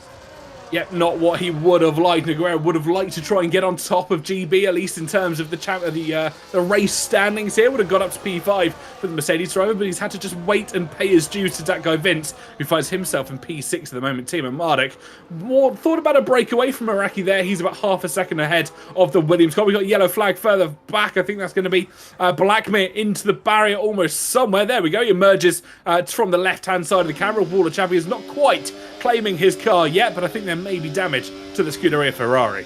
Yeah, certainly missing substantial amounts of the front wing. Aure Guri close again to the back of Alex Gillen. They're just going to come into shot. The Red Bulls just alongside Alex Gillen, sensibly enough, they're deciding to drop back in behind us. That guy Vince has now overtaken his teammate GB. The race starting to fall away from the pole search as he falls to 6th position. Oh, the one-timer reverse camera is absolutely stunning on the reverse of Aure Guri's car. Watching Alex Gillen trying to chase him down. But as you said, the two Aston Martins switching positions. That guy Vince up towards the top 5, where he predicted that he may finish. But now Aure Guri and Alex Gillen have a bit of a challenge to try and contend with. They've got almost a lapsed car in front of them. Blackmere could cause issues.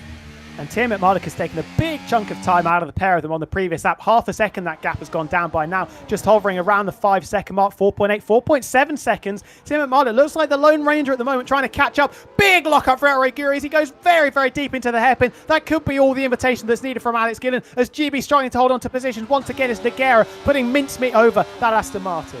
Aure Guri will have some relief, though. He'll get the DRS from the laps car as they go past Blackmere. I think Blackmere will let Alex Gillen go as well. Back onto the racing line for the Scuderia Ferrari. And it's Aure Guri. Oh, it's into the wall from Blackmere.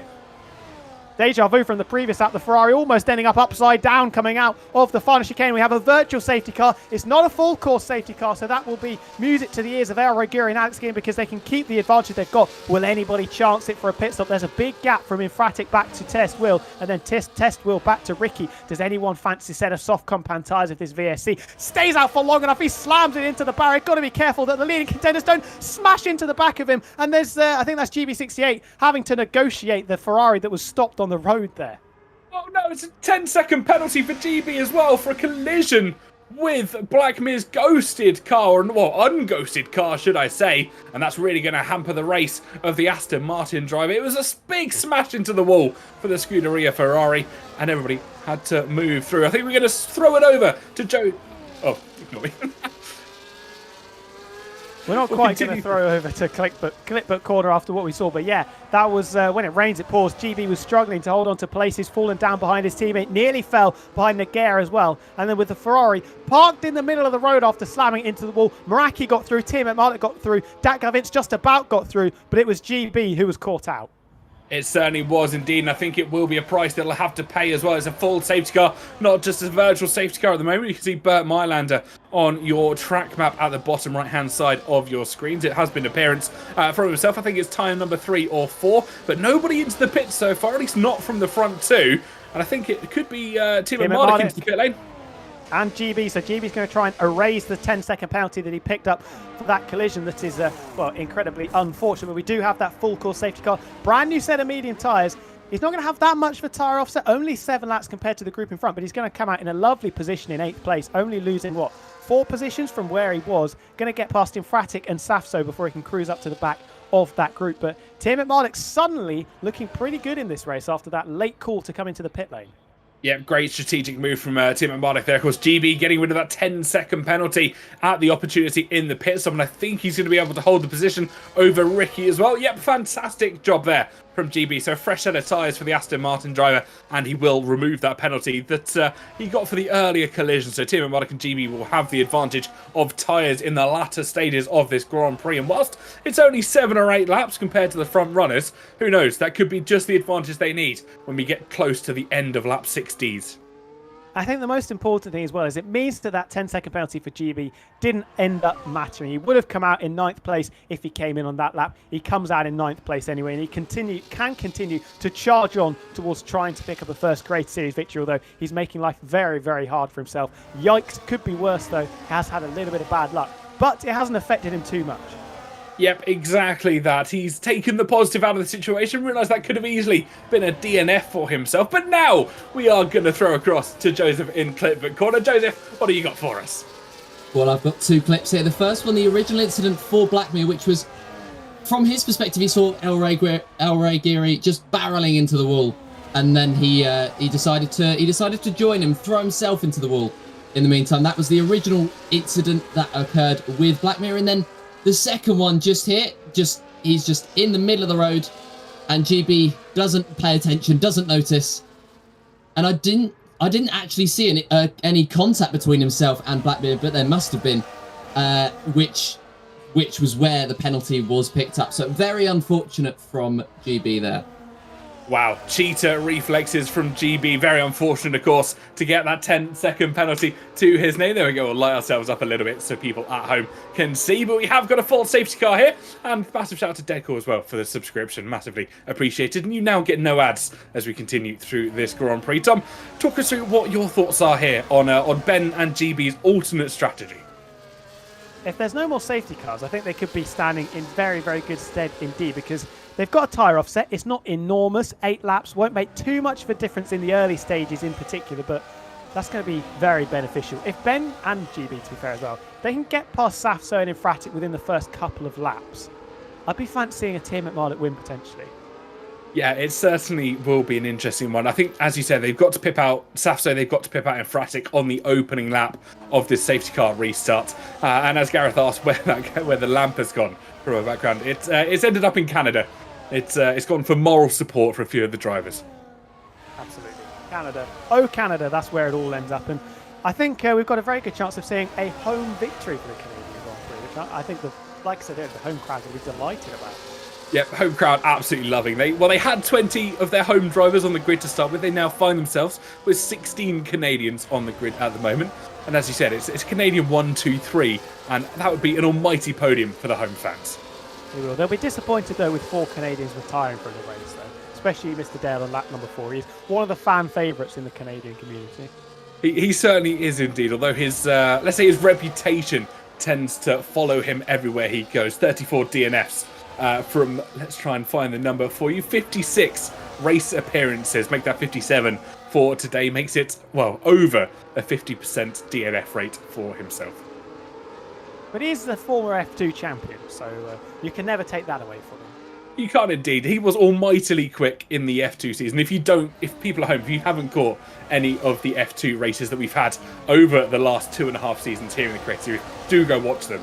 They are probably some of the best races I've been able to watch as a viewer at home as well. And of course, you get our fantastic commentary team commentating all of the races. I think you've seen Tom Wilkinson on quite a few of them over seasons gone by. But we will go back to our F1 action here. The safety car has decided it's heading into the pit lane. It will be Eric Guri that leads us away. Go time for Gillen and go time for Guriad in front. Who is going to blink first between the pair that were battling very, very hard before the safety car came out? Tim McMahon, 20 laps to go on these tyres, which is absolutely perfect. Watch out for the Season 6 champion fighting his way back through the field from 8th position. Don't discount him from picking up a victory in the last couple of laps. But it's Eric Guri and Alex Gillen weaving very, very hard, trying to find what temperature they can to put into these yellow stripe medium compound tyres. And now it's just a waiting game to see when the reigning champion will bolt. Yeah, we saw team radio from Ben Daly there talking about the perfect length, and he knows how long he can extend those tyres. It's wide from El Guri though. Out of the final corner, maybe intentionally, he's going to take it right to the line here. When is he going to put his foot to the floor? Damage. There's wing damage in the background somewhere. Guri's going to take it to the line. He puts his foot to the floor. The light goes green, and we go racing once again. Guri from Gillen, from Meraki. Look at the car park in turn 1. We had a Haas flying over the grass. Mugello 2020, Canada 2024. We had a pile-up going down the straight. I wonder if GB may have been caught up in that. I thought I saw potentially some Aston Martin bodywork. Safso on the move, though. He's up ahead of Dak Govins. Now he's behind him, battling over 4th and 5th position. Maraki's managed to hold on to 3rd. Sert Dogan's out of the race at the back. He's ploughed into the barrier, coming through turns number 3 and 4. Tim Marduk still in 8th position, and the safety car is out once again. Yep, Mylander got back into the pit lane. He just poured himself a cup of tea, and race control told him he was back out once again. Tim and Marduk on team radio, just maybe expressing his frustrations for the El Guri restart there. We'll make no further comment on it at the moment, as the Canadian finds himself down in P8, and GB dropping 1 position from that as well. I really hope he doesn't have damage. I saw some front wing end plate fly up from around where GB was in the snake. It could have been someone further back. Hayden Gullis has found himself right at the back, and I'm hearing in my ear from Mr. Gareth Allen that it was actually Sert Dogan who ended up retiring. So the McLaren picking up some damage and then obviously deciding that his day was run and slamming it into the wall. So that is the reason we have what I think is the 4th safety car. Yeah, memory says 4th or 5th safety car, if memory serves me correctly. I think we've got one for every single DNF on that calendar, well, on the DNF sheet at the moment. So 5 Canadians ending up in the barrier or one way or another. Lolly Noba into the pit lane, I can only assume, to get a fresh set of tyres, potentially a wing change as well. And I'm sure we'll get all the details from Joseph in just a moment from that safety car restart and see exactly what happened. Yep, fresh wing going on for Lolly Noba there. Fresh set of medium tyres as well, off from 11 laps. And this is actually going to help out Tim and Marduk and GB with that tyre advantage. They can take those tyres a little bit longer, push a little bit harder, and really put a pedal to the metal. Definitely. GB now has a Kick Sauber Maxi 13 in the way, though, unfortunately. Another Canadian out of the race. Quartz, you're so right, my friend. So right, as we lose Sert Dogan, the 5th driver to fall. I think it might have been Lolinoba in the Haas that went skating across the grass over the inside of turn number 1 and almost ploughing into a couple of drivers. Dodgem style, but keeping it relatively clean, if we can call it clean after what happened. Mugello from 2020. Keep wanting to call it Imola for some reason. Got absolutely no idea why. Both in the same country. You can give me that one. But yeah, we'll go again, and I imagine we'll see an El Guri restart once again, which is backing the pack up to quite the extent. Yep, I wouldn't be surprised. We'll wait to see if we're going to get the safety car in this lap. If we do, if we don't, we'll pull Joseph in from Clipwood Corner. But I think we are safe and clear, and unless we're going to get a very, very late call, we'll wait for them to head over that start-finish line and see what happens. Hoodie P in chat asking, can we recreate the 2011 Canadian Grand Prix where we go for 4+ hours? Now, from the bottom of my heart, please no. I mean, I think it would be quite fun if the heavens want to absolutely open and deposit all of the rain from all over the world on the Canadian Grand Prix track. I think that would be quite funny. Yeah, well, safety car has taken us on another lap. Lap 51 of 70 will be under Bert Mylander's control. So we are going to throw it over to Joseph in Clipwood Corner. Joseph, what have you found for us? We've got 2 clips here. One being of, well, the Haas that we suspected would be going off the track. In the end, it was actually very, very good car control to stay out of the way of the 2 cars that came together. Speaking of one of those cars that was in that incident, this was the retirement from Sert Dogan, just losing the rear and trying to correct it and then being unable to. So those were the 2 notable incidents. Yep, so easy to lose for some of our drivers through this in turn. Joseph, thank you for all your insight behind the scenes as well. And we lose another Canadian from this Grand Prix. We now put it down to 16 and Frasic over the radio. No wildcards today, and I'm having fun. Oh, I'm glad he is. Yeah, well, are you not having fun? This has been quite the race so far. I'm always having fun. 51 laps. I think that's the thing about Infratic, that it doesn't always go his way. I think he'll be the first to admit that, but as long as he's having fun, that's all that matters. And the safety car is in once again. Prepare yourselves, everybody. El Guri leads the race. I think we could be doing 5 miles an hour as we come through the final chicane. Yeah, prepare your kneecaps. El Guri is about to take us as slow as a snail across the wall of champions. And I think if anything is to go by, I wonder if he might switch it up, though, go a little bit earlier try and catch some of our drivers a little bit sleeping. And Ariguri has, with the rest of the pack, getting some heat in amongst their tyres here. And so why don't you take us away onto lap 52? Unfortunately, it could be quite a while before Ariguri finally hits the loud pedal and plows across the line to start what will be lap number 52, taking a very interesting line through the far chicane, and we'll continue to back everybody up. This time everybody should be prepared for it, and thankfully we don't see any car parts forming right at the tail end of the field. I think he's going to wade all the way up to the line, and we are going once again. 18 lap sprint to the finish. Alex Gillen has had a monumental restart with a look up the inside. Carnage further back. Nagera debating 6th and 7th place with Safso and Infratic getting involved, and Timo Marnik on those brand new medium combat tyres pushes the Mercedes down a further place as GB makes up for the mistake on the previous restart to get back ahead of the Kicksabra Batty D. Good restart from Ben Daly there, immediately trying to put pressure on Safso. He goes down the inside, he'll have to switch around the outside. Safso later on the brakes, the Season 1 champion not wanting to let it go too easy, but Timo Marnik on the fresher tyres, easy move in the end. Noguera trying to squeeze through past the V-car, but GB wants to follow through as well. The bank raid as Safso falls from 6th down into 9th place. It was looking so good for the Season 1 champ, but now finds himself in the lower reaches of the top 10 as GB is next going to be sighting that Mercedes of Nagera. He's thinking about it there down into the hairpin. I wonder if the Aston Martin did send it up the inside. Timo Marnik holds 6th. There's now a drag race between the two Mercedes engine counterparts. Meraki's come out of absolutely nowhere, meanwhile, to push Alex Gillen down into 3rd place and potentially challenge El Reguri down into the final chicane. Meraki hasn't led this race so far, and he's going to continue to remain outside of the lead.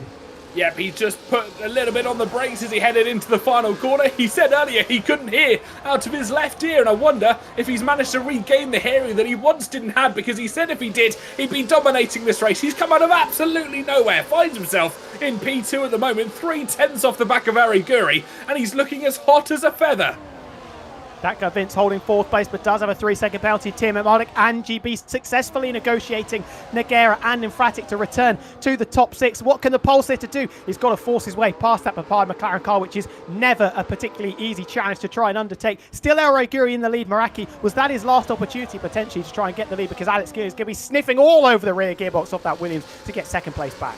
Yep, I wonder how much of a joker card Datko Vince could play here, though. That 3-second penalty to his name. He will be losing positions once we see that checkered flag. There's moves being made further back. Ricky past Matty D, and it is a little bit deep from Ariguri. Could Meraki get the traction here, as DRS will become a factor for him? He'll be in the slipstream as they run through turn number 11 down towards 12 and 13, and we have a new race leader and team radio for Meraki. Alex left me plenty of room there. Fair play. Meraki leads us on to lap 54 of 70.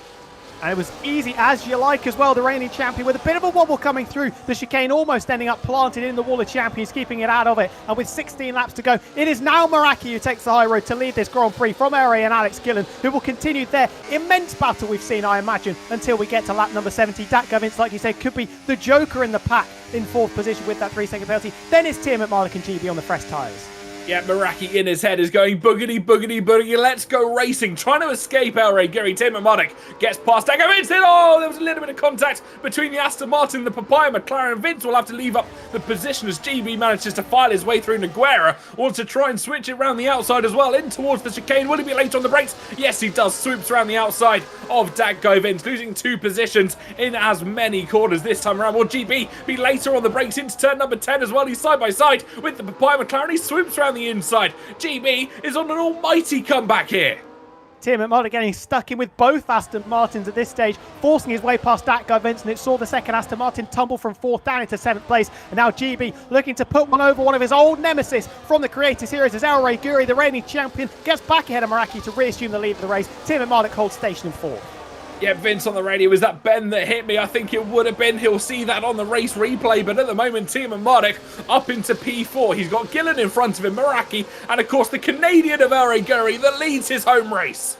Absolutely, Canada represented very, very strongly indeed, especially in the top 5 with El Reguri, Meraki, Alex Gillen, Tim McMarnik and GB all dueling over 1st down to 5th position. And now Tim McMarnik versus Alex Gillen. I've said a couple of box office sparring matches that we've seen over the first 55 laps. If there's any definition of box office, it's Alex Gillen and Tim McMarnik, everybody.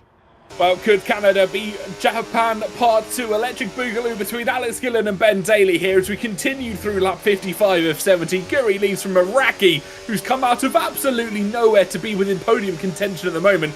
Team Marduk and GB, of course, on the fresher tyres later in the Grand Prix. And the McLaren at the moment, looking to try and get past Alex Gillen with the DRS assistance. But I think it will be a defensive game from the Williams that stands in front of him.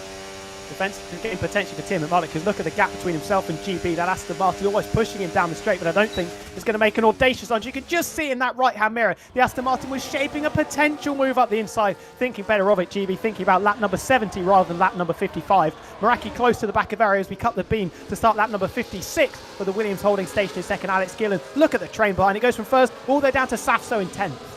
Yep, Safso at the moment looking for a good position for himself. He'll be happy with another top 10 finish to add to his stat sheet. But Guri at the moment still leading us through the Grand Prix. Meraki trying to really act on his gearbox, trying to push him through the twists and turns here. Laps turn 6 and 7 at the moment. GB trying to make an optimistic move down the inside of Tim McMardick. It's not going to work this time around, down towards turn 8 and 9. The second helping of DRS on this circuit, the heavy braking zone. Just get the car nice and thrown in before they potentially think about a lunge down into turn 10. GB's gone for it here before he's moved to the inside. Is he going to be later on the brakes? He's going to go for it. No, he's not. He backs out. Timo Mardik thought about a move around the outside of Gillen. He's opened the door, though, for GB, and GB's not quite on the traction. Tim McMullen, was that a fatal error? No, it was not. Almost cost him a place because he got too greedy going down into the hairpin, saw a gap around the outside of Alex Gillen, went for it, outbraked himself and almost losing fourth place to the Aston Martin behind. GB, though, it looks like he's got a new lease of life for the moment on these tyres, looking incredibly racing, incredibly confident. I stand by my prediction, to be fair, that he will win the race. Meraki to the inside. He's caught Guri napping and the Williams retake the lead. Yep, you can tell Meraki's had his maple syrup this morning. He's up into P1 once again. Then Alex Gillen almost just moving left and right there. Timo Mardik a little bit wide. GB not able to capitalise on that position at the moment. But Meraki now 4/10 clear from Guri. This is anybody's race to be won. There's battles going on further back. Hayden Gullis gets past Daddy Flies as he drops another position. Back past Ricky as well. But we continue through Meraki from Guri from Gillen as we continue with 13 laps to go in this Canadian Grand Prix. Tim McMardick pestering Alex Gillen, but GB continuing to pester Tim McMardick. Look at how close they all are, equidistant from first down into 7th almost, with 0.2 of a second. Nogueira thinking about an audacious lunge up the inside, tried to find the spaces. GB late on the brakes on the inside of Tim McMardick, who left the door absolutely wide open, but just about has the traction to hold on to 4th place. Tim McMardick playing with fire at the moment, looks a little bit passive.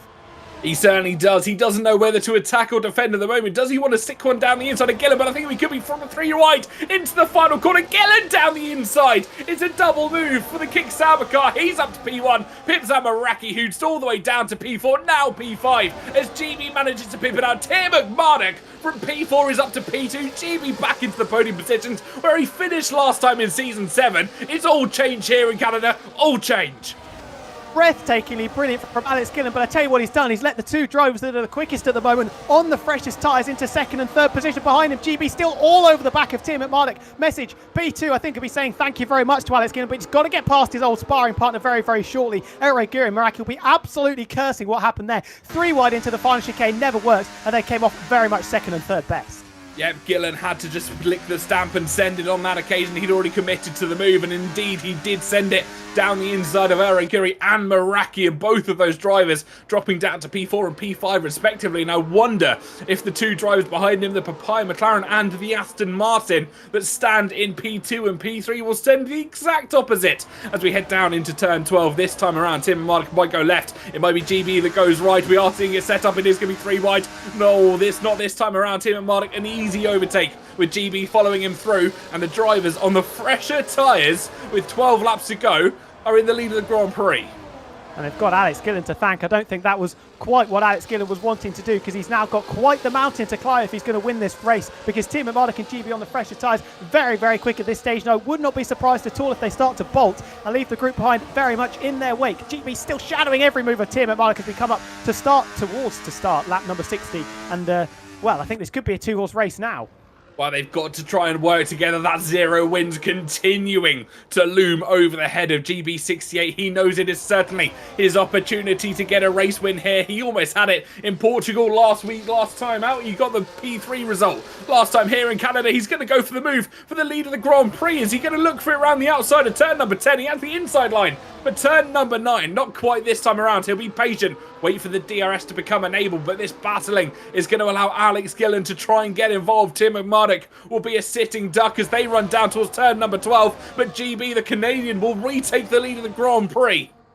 Tim McMurdoch almost, and there is contact between himself and Alex Gillen, shifting over on the straight on once again, always entangled and entwined with each other, Tim McMurdoch and Alex Gillen. That is a race ruiner for the Kick Sauber as he picked up damage from Tim McMurdoch coming across to try and block the Kick Sauber, and almost this has all come up GB. It's come up trumps for him. He's been gift wrapped this race. He's just got to try and open it in the remaining 10 laps. This is GB's race to lose. 1.3 seconds between himself and Tim McMurdoch, and continuing to grow as that damage between Alex Gillen and Tim McMurdoch comes into play. And now the Aston Martin of GB has to try and get a shift on. Can he try and maintain that gap that he has back to P2? This could be a dream maiden win for GB, but I think Tim McMurdoch will try and reel him in over the course of the next 10 laps.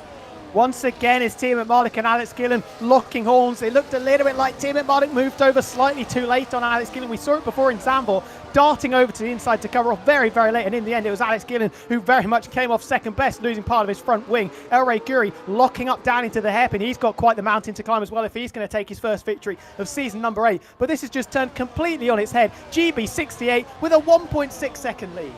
Well, he qualified on pole position, and tell you what, in 10 laps time, we could see the first ever race victory for GB here in the Create Series, depending on how much pressure El Rey Guri puts on Tim McMurdoch over the next 10 laps of action. Just over 20 miles to go in this Create Series, nearer to 30 miles of action to go. And this quartet of drivers, including GB's teammate that guy Vince, all starting to get involved, but the gap ever increasing between second and third here. GB has gone boogity, boogity, boogity. He's gone racing, and at the moment, he's got the advantage. He's got tunnel vision now. He knows what is at stake with 10 laps remaining in this race. GB68, all of those trips to the donut store, leaving him on 0 race wins in 60 Creator Series races, now finds himself with the best opportunity he has ever had to win in the Creator Series. The red carpet has been absolutely rolled out for him by the likes of El Rey Guri, Tim McMurdoch and Alex Gillen. He's now just got to compose himself and bring it home. Well, who would have thought it? Battles between Tim McMurdoch and Alex Gillen have gifted potentially a win to GB, although he still had to work hard for it over the course of this Grand Prix. 1.9 seconds is the advantage now. He needs the drivers behind him to continue to fire. I wonder if Tim McMurdoch may play the bridesmaid's role this afternoon as they continue through this Grand Prix. Can he help his friend out in the lead of this Grand Prix? Help GB get his first ever win. We're being told as well, GB is on his final warning for track limits. Oh my goodness, could you imagine last lap GB picking up a penalty, Ricky picks one up, Alex Gillen trying his best to hold on to places, but Lolin Ober, who was last but 30 laps ago, is now up into 6th position. The safety car helping him out as Alex Gillen's relegated down a further spot. Nogueira's been struggling as well. He's only 8th with Safso very close behind. Then it's Infratic rounding out our top 10. Tim McMurdoch, that gap is stabilising between himself and GB at around 2 seconds. El Rey Guri seemingly unable to make an assault on the McLaren at this stage. Yep, at the moment, they're going to play the patient game, just charge their battery and look at the gap continuing to grow between the Papaya McLaren and the Canadian that leads this Grand Prix at the moment. The hometown hero, who they thought may never end up on the top step of the podium, might be on for an almighty home victory here this afternoon. 2.3 seconds is the advantage between Tim McMurdoch and GB. Datgo Vince trying to support as well as he's putting pressure on Meraki down in P4. El Rey Guri not being able to pip out Tim McMurdoch at the moment. Will continue on to lap 63 of 78 laps to go in this Grand Prix. Tim McMurdoch moves to the inside, allows El Rey pass, but I think the battle is well and truly not done. Yep, Season 6 champion versus Season 7 champion. They're going to duel for the remaining 7 laps of this Grand Prix. Watch out for Meraki and Datgo Vince. Lolling over with some very good pace as well. I imagine that Vince is trying to help GB in this squabble as well. Yes, we're hearing it from Joe in our ear that GB is being aided by his teammate. Everybody apart from El Rey Guri, you'd imagine, and probably Meraki, wants GB to win this race. I think you're certainly right. I think the teammate game is certainly coming in. Mr. Dale coming out of nowhere, saying, lock in, GB, lock it in. Everybody supporting the Aston Martin driver at the moment. The hopes and dreams of the entire grid lay on the Canadian shoulders as we continue through lap 63 of 70. The hopes and dreams of a nation resting on the Aston Martin shoulder, but could the circuit's Gilles Villeneuve I'm going to start that again. The hopes and dreams of a nation resting on GB's shoulder, but could the Gilles Villeneuve circuit be the theatre of dreams for a Manchester United fan? 2.7 seconds now the gap between himself and Aero Guri, who's still got Tim McMulloch to deal with. I think it certainly could. This is the place where hopes and dreams are made. Driver of the Day vote is in. 50% of you at home. Oh, it's a 3-second penalty to GB for track limits, but he's got half a second to try and contend with. Over 7 more laps of racing. He's got to try and pull a gap now, and Tim Mardick will be trying to egg him on, or will the McLaren try and chase him down for the lead of the race? Well, Tim McMulloch has seen the mistake from GB and now realises, hang on, I can still win this race. El Rey Guri is going to be in the same boat as well. GB making an absolute Horlicks of it. What's he going to do now? How's he going to be coping? How's your bottle, GB? GB has to turn this on his head now. He knows instead of having the penalty to his name, he's got 2 more opportunities to use those penalties, extend the track limits to his liking, and he's got to put his foot to the floor, try and push away from the McLaren that stands behind him. Yes, he's now 0.6 of a second behind Tim McMulloch. That's the margin that he's going to have to make up, with El Rey Guri still very much in that battle as well. It doesn't look like Meraki's got the pace, and watch out for the likes of Datko Vince and Loninoba trying to help out GB68 as best as they can. Push, he can get the gap. We're not seeing evidence of that on this time around. I think he's actually losing time to Tim Mardick further back. He wants to try and get this race victory, but I think as he continues to push on in this Grand Prix, the tyres will start to give in. Tim Mardick can only do so much holding, but I think, as you said, the tables have switched for the Papaya McLaren that stands further back. Tim Mardick could be trying to get race win number 11 here this afternoon, preventing race win number 1 for GB68. Tesbill with a penalty, 2.2 seconds now. The gap is coming down between GB and Tim McMulloch. Has he blown it? I'm not going to say that it was commentator's curse. I have to. I'm not going to take any blame for that. I backed him to win at the start of the race. You stay off my back as Datko Vince has a big slide coming through turn number 7. Yep, I wonder if Tim Mardick and Aero will continue to fight, but both of them now know the odds that stand in their favour. We continue through this Grand Prix. Tim Mardick will just have to play devil's advocate. He'll have to hold El Rey Guri behind, but also he doesn't have to try and push to catch GB anymore. He knows that 3-second penalty will really come to his aid. We've got 5 and a bit laps of racing remaining here in Canada, and at the moment, it's a Canadian 1-2. Canadian 1-2-3, El Rey Guri filling the podium. Datko Vince is struggling a lot, but he needs to help GB the best he can for Aston Martin's sake in the championship. That gap is still 2.6 seconds. El Rey Guri realistically has to try and challenge Tim McMulloch if we're going to see GB win this race. Yeah, but the gap between Meraki and Aero Guri over 1.3 seconds at the moment. That's not what they'd like to be seeing. Datko Vince could be too far out to try and help his teammate in any way, shape or form. As we cross onto lap 66 of 70, the Papaya McLaren of Aero Guri. Datko Vince gets a 3-second penalty, trying to extend track limits. That's 6 to his name now. And don't forget, Tim and Mardick and Aero Guri could be on warnings of their own. Yeah, we don't know how many they've got, and we could see going down into the final chicane. Another penalty picked up on the last lap of the race. GB's just got to hope and pray that something happens behind him. El Rey Guri, for the time being, the reigning champions, he has a slide through the chicane of 8 and 9. Fairly happy to sit right underneath the rear wing of the McLaren. And look at Meraki, the pace has dropped off entirely for the Williams, and now he's under pressure from the second Aston Martin. Yep, I'm being told Tim Mardick on 1 warning. I think El Rey Guri's on 1 to his name as well. So both of them will have opportunities to make mistakes later in this Grand Prix. But Vince has managed to pip up Meraki here for P4. He's going to try and help his teammate, but I think it could be too little too late. He's 1.7 off the back. We have Testwell retiring. I think it could be too late for a safety car, but no, it's not. It's brought everyone back into contention, and this surely is race over for GB.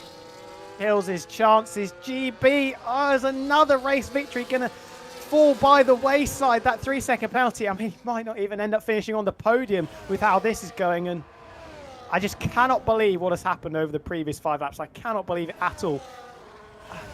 Speechless. Absolutely speechless. It was looking so good for a race win in Portimao, and it was looking so good for a race win here this afternoon in Canada as well. The 3-second penalty coming the way of GB68 surely rules him out unless he is able to pull another 3-second gap. We'll only have 1 or 2 laps of racing, and I don't think it's going to be enough to see the maiden victory for GB68 this time around. So it might be Timo Mardik with his 11th win, or it could be El Guri with race win number 6 to his name. Timo Mardik on the radio. Oh, oh man, that really hampers the penalty runners. Yeah, let's keep it PG, everybody. Yes, that doesn't really help them at all. But yeah, GB in a little bit of trouble. I've got Gareth Allen trying to wake me on to say words that I shouldn't be saying on the broadcast in my ear. But suddenly, this has turned into a Timo Mardik versus El Guri battle, and I don't think anybody was expecting that potentially 20 laps ago. I don't think they were indeed, but in the meantime, we are going to throw it over to Clip Corner. Joseph's got something for us. Joseph, what do you got? Well, I've got the retirement of Tesswell, the safety car that ruined GB's race, and here it was, just a loss at turn 1 this time, as opposed to the final corner, and as opposed to everyone else as well. He's that's probably the most damage that we've seen sustained this evening. But yeah, 40 seconds off the pace. That was possibly an unnecessary incident, but oh well, shame for GB. Yep, such an unfortunate incident there for Tesswell, leading to, of course, the safety car in the final few laps of racing. What could have been a fantastic end result for the Canadian this time around will surely allow his, well, let's say his counterpart in the McLaren or the Red Bull racing car to try and take out the victory as well. The Papaya car behind him, or the, well, let's say the Royal Blue car behind him as well. Alex Gillen also jumping out of the train to put on a fresh set of soft compound tyres and crucially fix the front wing damage that he picked up in his clash between himself and Timo Mardik. So watch for Gillen. He is going to be, well, not taking any prisoners, I imagine, on this restart in his bid to try and make up as many places as possible. GB's going to lead them away, but watch for the pair behind. Yep, well, GB on his first safety car restart here. Will he do a Timo Mardik approach where he takes it rather quickly? Or will he, well, drive them in, much like El Guri did, right up towards the line and try and get the jump on a few of the drivers as well? We wait with anticipation, and how much can Vince try and cause carnage here? I wonder if he can try and get ahead of El Guri or Timo Mardik and maybe play devil's advocate for his teammate that could still go on to win the race. It's not over until the fat lady sings or the checkered flag flies here in the Crate Series, and GB has put his foot to the floor. That light will go green, and we will go racing for lap 69 of 70. 2 laps to go, just over 5 miles to contend with. Will it be GB, will it be Timo Mardik, or will El Guri get the victory here this afternoon? If GB makes up 3 seconds, that will be the most impressive 2 laps of racing I would have ever seen in my life. But it's Timo Mardik versus El Guri that we're going to have to watch. We'll only get 1 lap of DRS, and that will come on 2 straights in the middle sector and then the run up towards the final chicane, where we could still see some fireworks, everybody. We certainly can, and don't forget Daco Vince down in P4. It's a little bit of a slide from GB in the lead of the Grand Prix. Will Vince try and play the ultimate teammate game? Will he send one down the inside of El Guri or Timo Mardik? But the lap is closing incredibly fast for a lot of our drivers as we head down towards the hairpin already. Turn number 10 on this Canadian Grand Prix circuit. Timo Mardik lining up the move as the slipstream will come into his own. Daco Vince in the background trying to challenge El Guri. But as we run down towards the wall of champions, you never know, it could come a beckoning. Absolutely, and I think Timo Mardik is going to try and get the lead on track to give himself a buffer between himself and El Guri, but he doesn't quite have the overspeed, at least on this straight down into the final chicane as we come on to start lap number 70 of 70, GB68. He needs 2.7 seconds. In other words, he needs an absolute miracle if he's going to win this race. DRS enabled. We'll see it a couple of times on this final lap, and is Timo Mardik still going to inherit the lead of this race, courtesy of that penalty with that guy Vince also dropping further down. It's a disaster for Aston Martin, isn't it?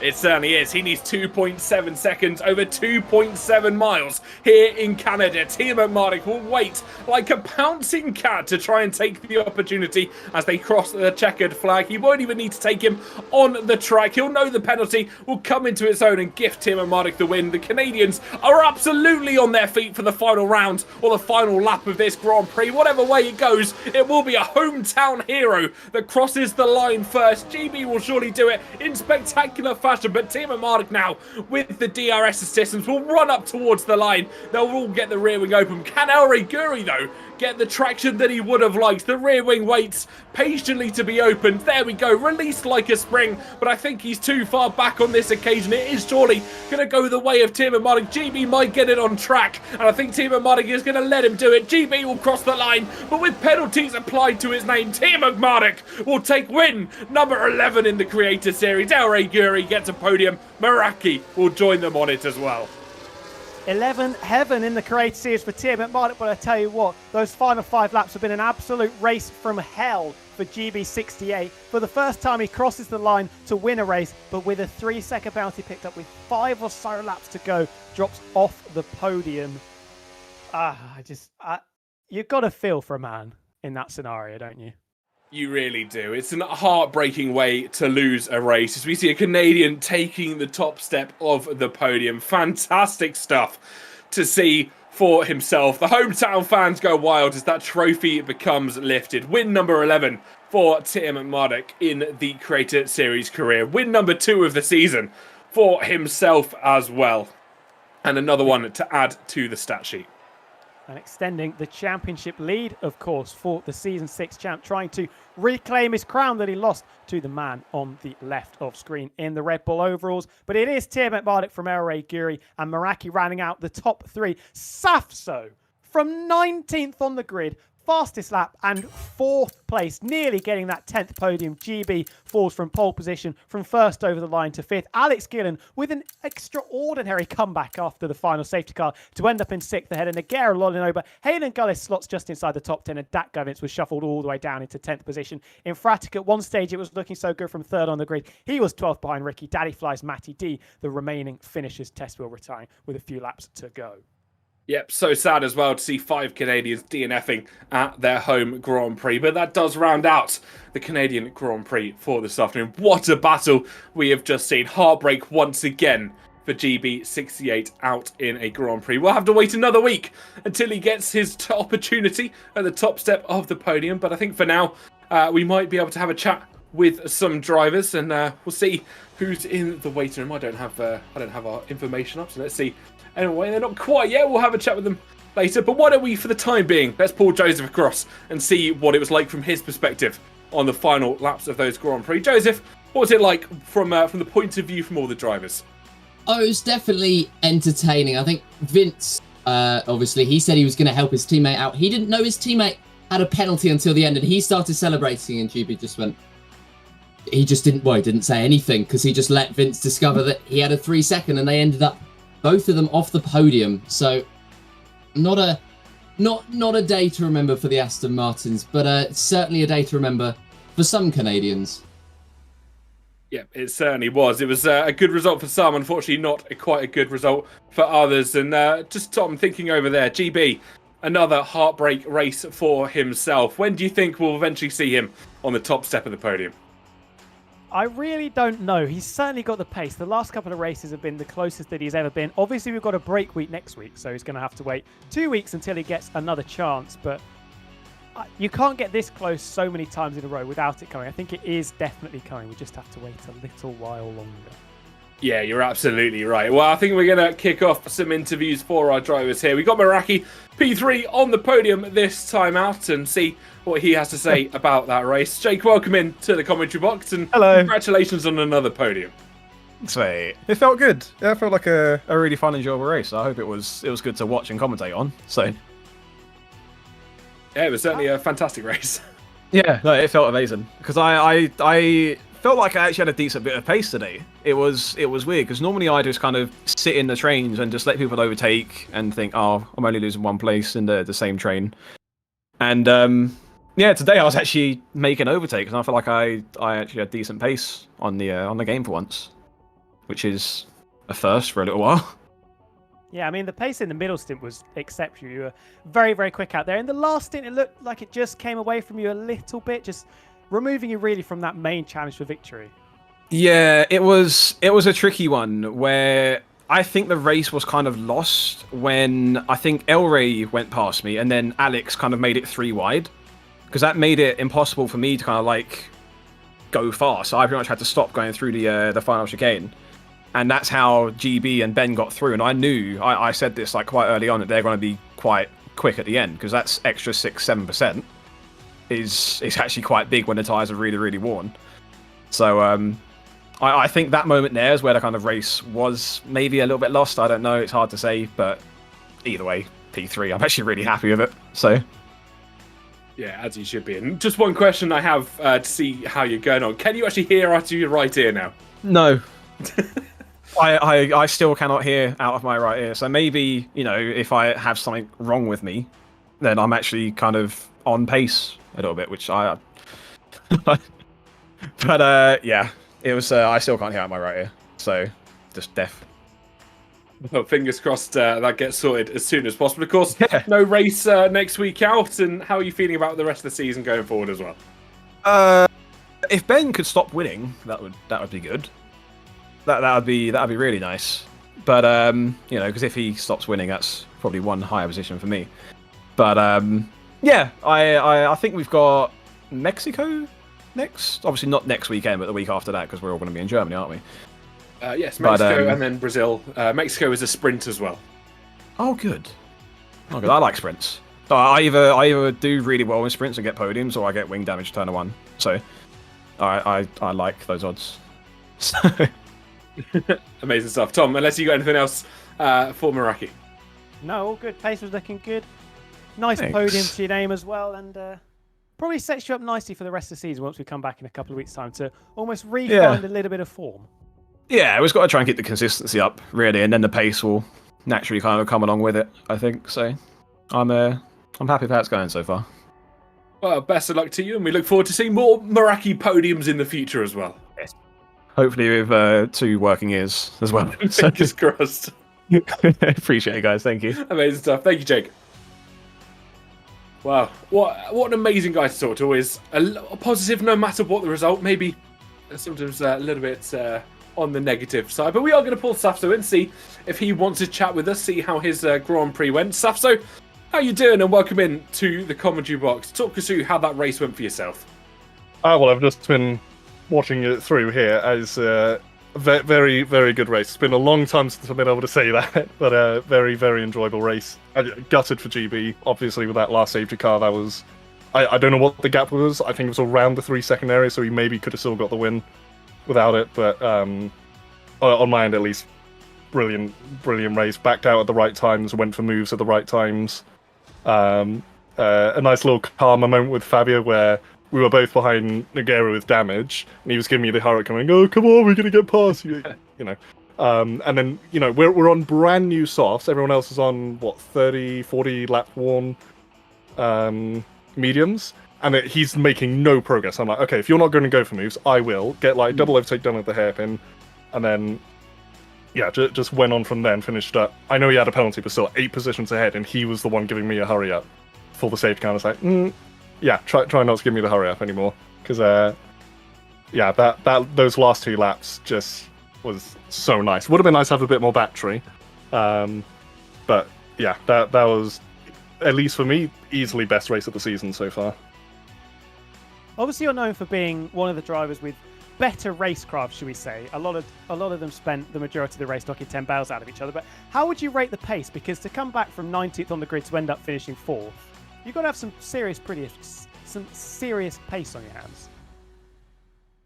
It was definitely more or less up there. I wasn't like anywhere near the quickest or anything. I know I only got the fastest lap because of the softs, but I'd say I was probably maybe a 10th or 2 a lap per lap slower than the leaders on average. I think Alex, David, Ben, and GB, and possibly Nogueira, I think they all probably had the pace on me. So yeah, I would actually say it was more the racecraft and strategy calls and everything. Obviously, it would have been good to actually, at the very end, pit when the safety car came out, because I ended up actually losing out to Fabio with him not being held up by GB for some reason, holding up like 6 seconds of delta at the final chicane. But yeah, so it was solid pace. I really love this track. Some of the modifications made to it in recent years have been a bit, kind of nerfed me a bit, but I still really love the track, the flow of it, so that helped a lot with the pace. So yeah, up there, but obviously there were still quicker drivers up there.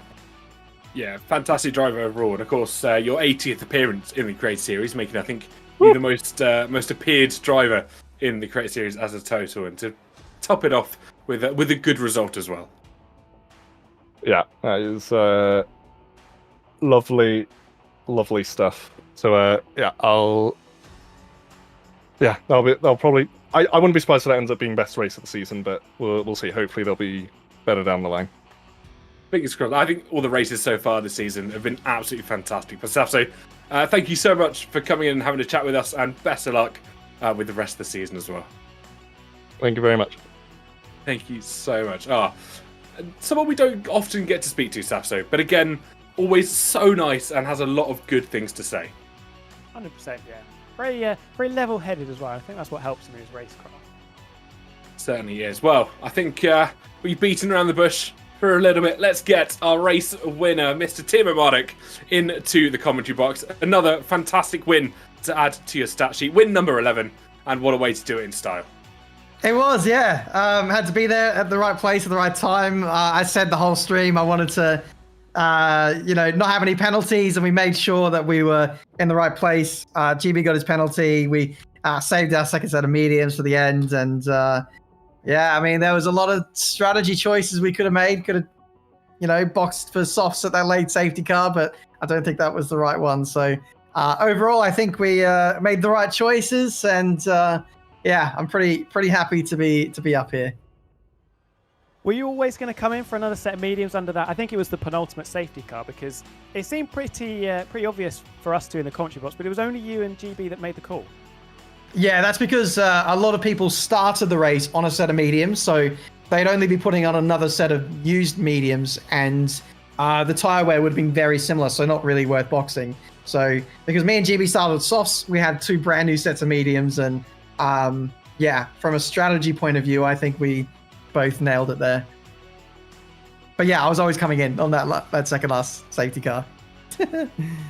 Yeah, it was certainly a strategy that seemed to work out for you at the end. Of course, second victory in Season 8 as well, so an extension of your championship lead. Are you going for a second championship win here? Look, never say never. I'm going to take it one race at a time. I might be switching up my equipment in a couple of weeks, so that might thrust me at the back. I'm missing a race or two this season as well. And, when Hayden Gullis is on the grid, you can't count your chickens too early. So, look, I'd love to get a second title, but we're still a million miles away from, getting close to that. So ask me in 4 weeks time. Yeah, very true. Well, all I can say is best of luck with it, unless Tom has any further questions for you. No, all good. Very well done. Very deserved victory. Thank you, mate. I appreciate it. And see you guys after the break week. See you after the break week, and have a nice time off. Yeah, thanks, guys. Cheers. See you soon. Wow. with maybe a few missed races, new equipment as well, I think the odds certainly against Tim Marduk to finish off the rest of the season. But who knows? As they say, the show's not over until the fat lady sings. Let's bring everyone back together to finish off this broadcast. Let's get Joseph in as well, just so we can have a nice chat and a nice close as well. Maybe not. Maybe we're not going to get Joseph in. But where's Tom, he gone? don't know. He's lost in the atmosphere somewhere out there. But Tom, of course, GB68 driver of the day, according to all of the people at home who voted for it. There we go. We got Joseph in. For both of you, who's your personal driver of the days? I think GB's obviously the clear shout, even though it didn't end up getting over the line. I'm actually going to say Lolinoba, considering where he was at one stage of the race, to come home and finish. I think he crossed the line in P5 or P6. I think he did have a penalty, so it got bumped down a little bit, but I think that was a very commendable performance. And Joseph, for yourself, who was your driver of the day? I was going to go for Lolinoba as well. I watched quite a lot of the race on board with him because I knew that something was just going to happen, and in the end, he ended up having a decent performance. I'll go the opposite way. I'll go for Safso. Why not? P19 to P3. It speaks for itself.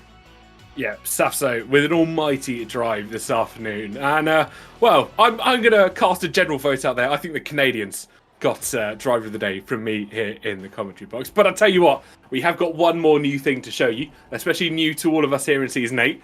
Ladies and gentlemen, let's introduce you to the driver standings as they look at the moment in season number 8. That should say 8. Ignore it. It says 7 at the moment.